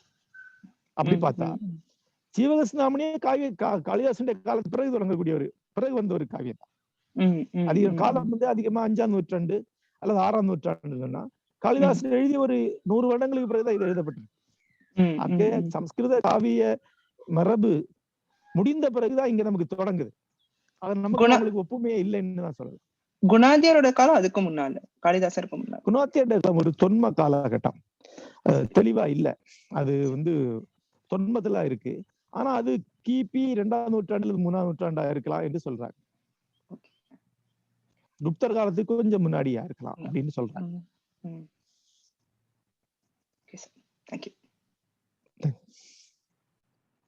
அரவிந்தன், உங்க கேள்வியை கேட்கலாம். வணக்கம் ஆசானு. அரவிந்தன் ராஜபாளையத்துல இருந்து. வணக்கம், சொல்லுங்க. வைதிக மதத்தையே சுத்தமா எதிர்க்கிறதுக்கு தான் இந்த இந்த செவியல் 5 காப்பியங்களுமே உண்டாயிருக்குது இல்லையா? அப்ப இத்தனை வருஷங்களை தாண்டியுமே அதை எப்படி நம்மளோட இதை நம்ம மரபுக்கே அகென்ஸ்டான ஒரு விஷயத்தை எப்படி நம்ம ஏத்துக்கிறோம் நம்ம? ஏன்னா சிவகசிந்தாமணி ஃபுல்லாவுமே அவர் வைதிகத்தை எதிர்த்துக்கிட்டே தான் வர்றாரு. அந்த யாகத்தை எல்லாத்தையுமே எதிர்த்துக்கிட்டே தான் வர்றாரு. அதெல்லாம் பார்க்கும்போது அப்ப இது நம்ம மரபுல எப்படி ஒட்டிக்கிட்டு இருக்குது? இது மட்டும் இல்ல, சிலப்பதிகாரம் எல்லாமே நம்ம எப்படி ஒத்துக்கிட்டோம் ஒரு இடத்துல. ஏன்னா அதுக்கப்புறம் தான் பக்தி இயக்கம் வந்திருக்கு, எல்லாமே வந்திருக்குது. அப்படி இருந்து எப்படி இதை ஒத்துக்கிட்டோம், இன்னைக்கு வரைக்கும் எப்படி இதெல்லாம் நிக்குது? அதாவது இந்த வைதிகம் அவைதிகம் அங்க டூயாலிட்டி இருக்க இந்த எதிர்முனைகள் நமக்கு மார்க்சிய வரலாற்று ஆய்வாளர்களால 20ஆம் நூற்றாண்டுல உருவாக்கப்பட்டது. இது அந்த காலகட்டத்துடைய தத்துவ போர்களை புரிந்து கொள்வதற்கு பயன்படக்கூடிய ஒரு கருவி என்ற அளவில சரிதான். ஆனா ஒட்டுமொத்தமா அந்த காலகட்டத்தையும் அந்த அழகியலையும் வகுத்துக் கொள்வதற்கு இதை பயன்படுத்திக்கினா மிகப்பெரிய பிழைகளுக்கு சென்று செல்வோம். உதாரணமா சிவசிந்தாமணி ஒரு பாடலை படித்து அதுல காமன் வருகிறான், மன்மதன் இல்லையா? மன்மதன் எந்த மரபை சார்ந்தவன்? வைதிக மரபா அல்லது அவைதிக மரபா? இல்ல அப்ப எப்படி இந்த இந்த நூல்ல அது வருது? ஆகவே சீவக சிந்தாமணியும் அதற்கு எதிராக நீங்க சொல்லக்கூடிய காவியங்களும் எல்லாமே 99% ஒரே பண்பாட்டை சார்ந்து, அடிப்படையான தத்துவ தரிசனத்துல மட்டும்தான் அந்த முரண்பாடு இருக்கு. அதாவது வைதிகம் முன்வைக்கக்கூடிய பிரம்ம தரிசனத்திற்கும் சிவ சிந்தாமணி முன்வைக்கக்கூடிய பவ சக்கர தரிசனத்திற்கும் மட்டும்தான் முரண்பாடு இருக்கு. சிவ சிந்தாமணி எந்த பண்பாட்டு நிலையில நின்று பேசுதோ, எந்த பண்பாட்டு களத்தை பிரதிநிதித்துவப்படுத்துதோ, அதே பண்பாட்டு களத்தில் அதே பண்பாட்டு சூழல் நின்றுதான் ஒரு வைதிக நூலும் பேசுது. மகாபாரத வர்ணனைகளில் என்னென்ன வகையான புராண குறிப்புகள், பண்பாட்டு குறிப்பு, அது எல்லாமே சிவ சிந்தாமணியில இருக்கும். அதாவது ஒரு அசுர நூலும் ஒரு தேவ நூலும் 99% ஒரே பண்பாட்டு பின்புல தான் பேசிட்டு இருக்கு. அடிப்படை வேறுபாடு இருக்கும். அப்படி பார்த்தா அதே வேறுபாடு பௌத்தத்திற்கும் சமணத்துக்கும் இருக்கு. அதே வேறுபாடு வைணவத்திற்கும் சைவத்துக்கும் இருக்கு. வைணவ நூலில் சைவ கண்டனமும் சைவ நூலில் வைணவ கண்டனம் இருக்கு. ஆகவே மதம் சார்ந்த இந்த வேறுபாடுகள் ஒரு உயர் தத்துவ அளவில் நடந்து கொண்டிருக்கு. பண்பாடு என்பது ஒரே கட்டுமானமா தான் இருக்கு. நான் சும்மா ஒரு உவமையா சொல்லணும்னா, காட்டுல போனீங்கன்னா 7-8 சேனைக்கிழங்கு முளைச்சிருக்கும். அகழ்ந்து பார்த்தா அடியில ஒரு சிங்கிள் சேனைக்கிழங்குல இருந்து அவ்வளவு முளைச்சு மேல வந்திருக்கும். அதே போல அடியில இருக்கக்கூடிய பண்பாடு ஒண்ணுதான். ஆகவேதான் அப்படியே அதுக்கு கம்பராமாயணத்துக்கு ஒரு தொடர்ச்சியை உருவாக்க முடியுது.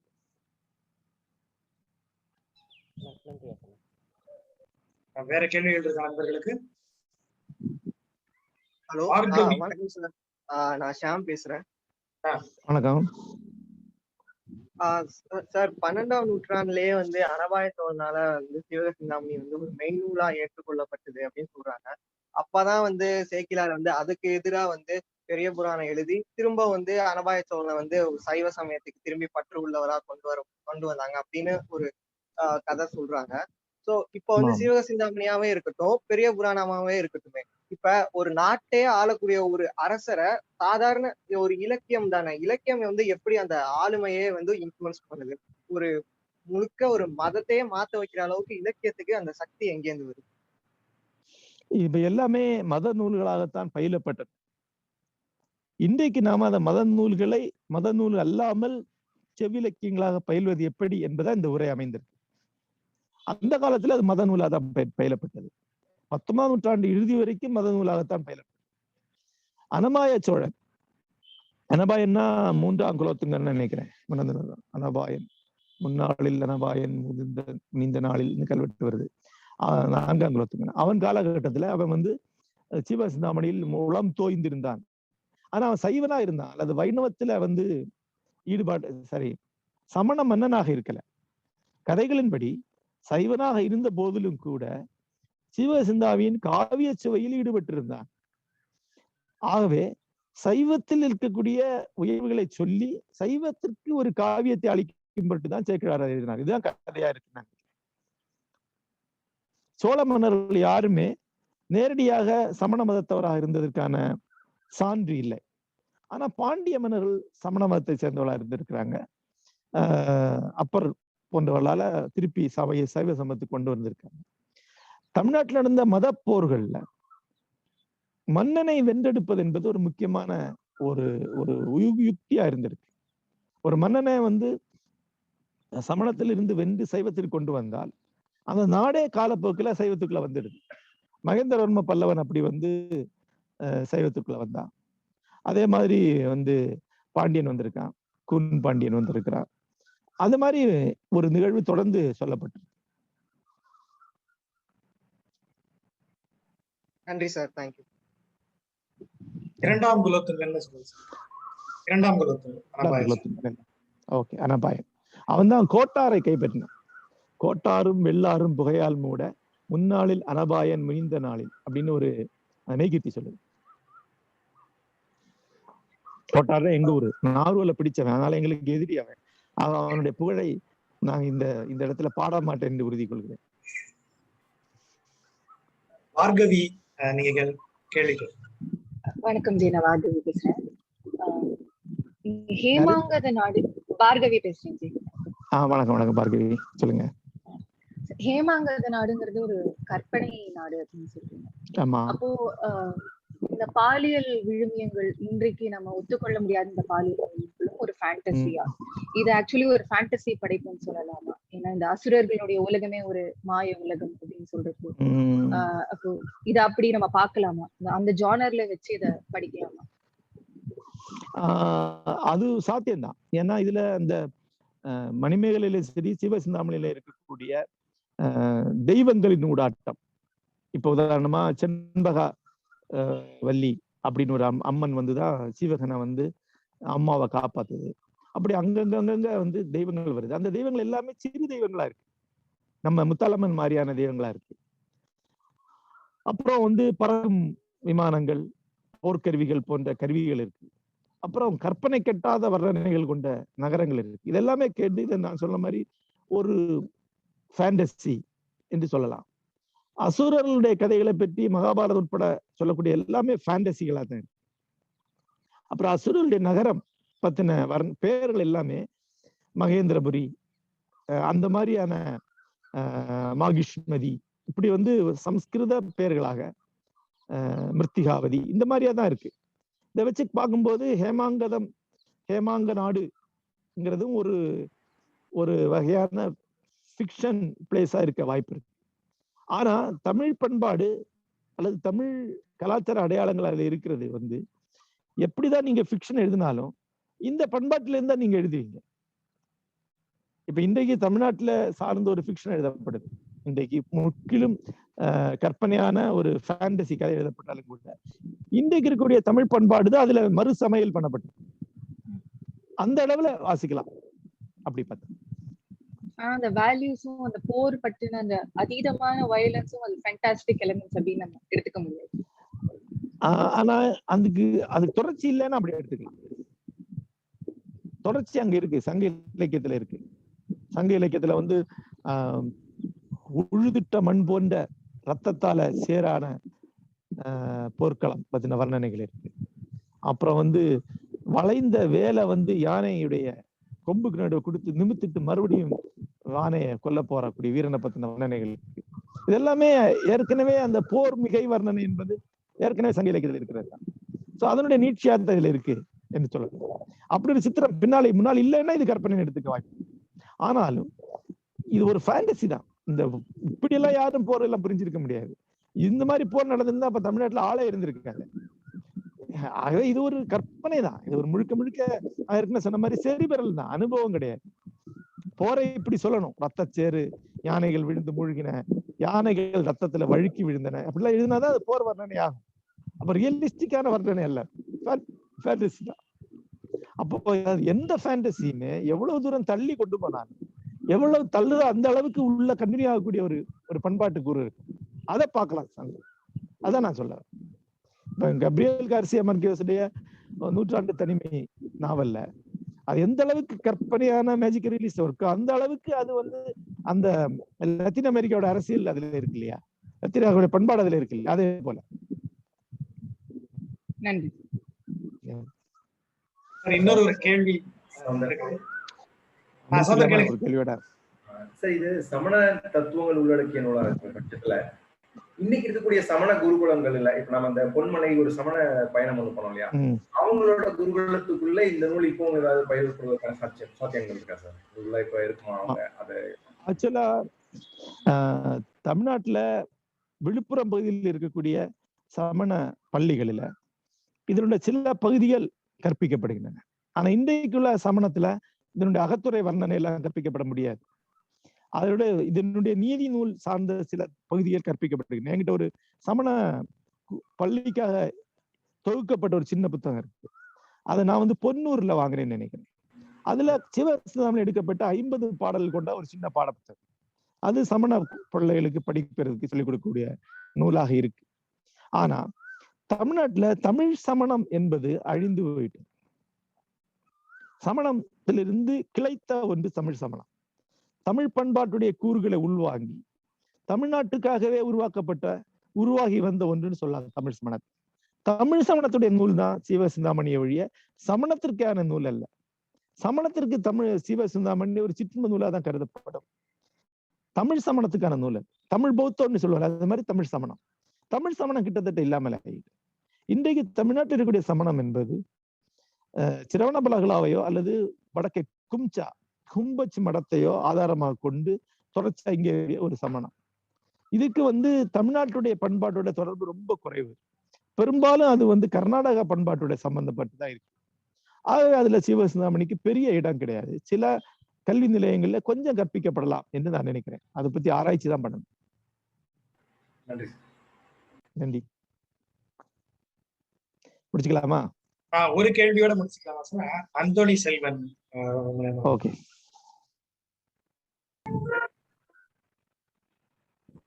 அந்தோணி செல்வன் கேளுங்க. ஐயா வணக்கம். ஐயா வணக்கம். உங்களோட பேசுறதுல ரொம்ப சந்தோஷம். ஐயா, ஒரு காமரசம் சொட்டப்பல் சொட்ட எழுதப்பட்ட இலக்கியம் அப்படின்னும் மனநூல், நீங்க அத நாமகள் அப்படின்னு பார்வையில அழகா சொல்லிட்டீங்க. எனக்கு என்னன்னா, சமண கருத்துகள் அப்படின்னு சொல்றச்சா நிறைவாக வரக்கூடிய அந்த சீவகனுடைய அரச பதவியெல்லாம் துறந்துட்டு மனைவிமாரோட போய் அவனுடைய மரணம் அது எப்படிப்பட்டதா இருந்ததுயா? அது கொஞ்சம் அந்த சமண கருத்துக்கள் அதுல என்ன மாதிரி இருக்கு?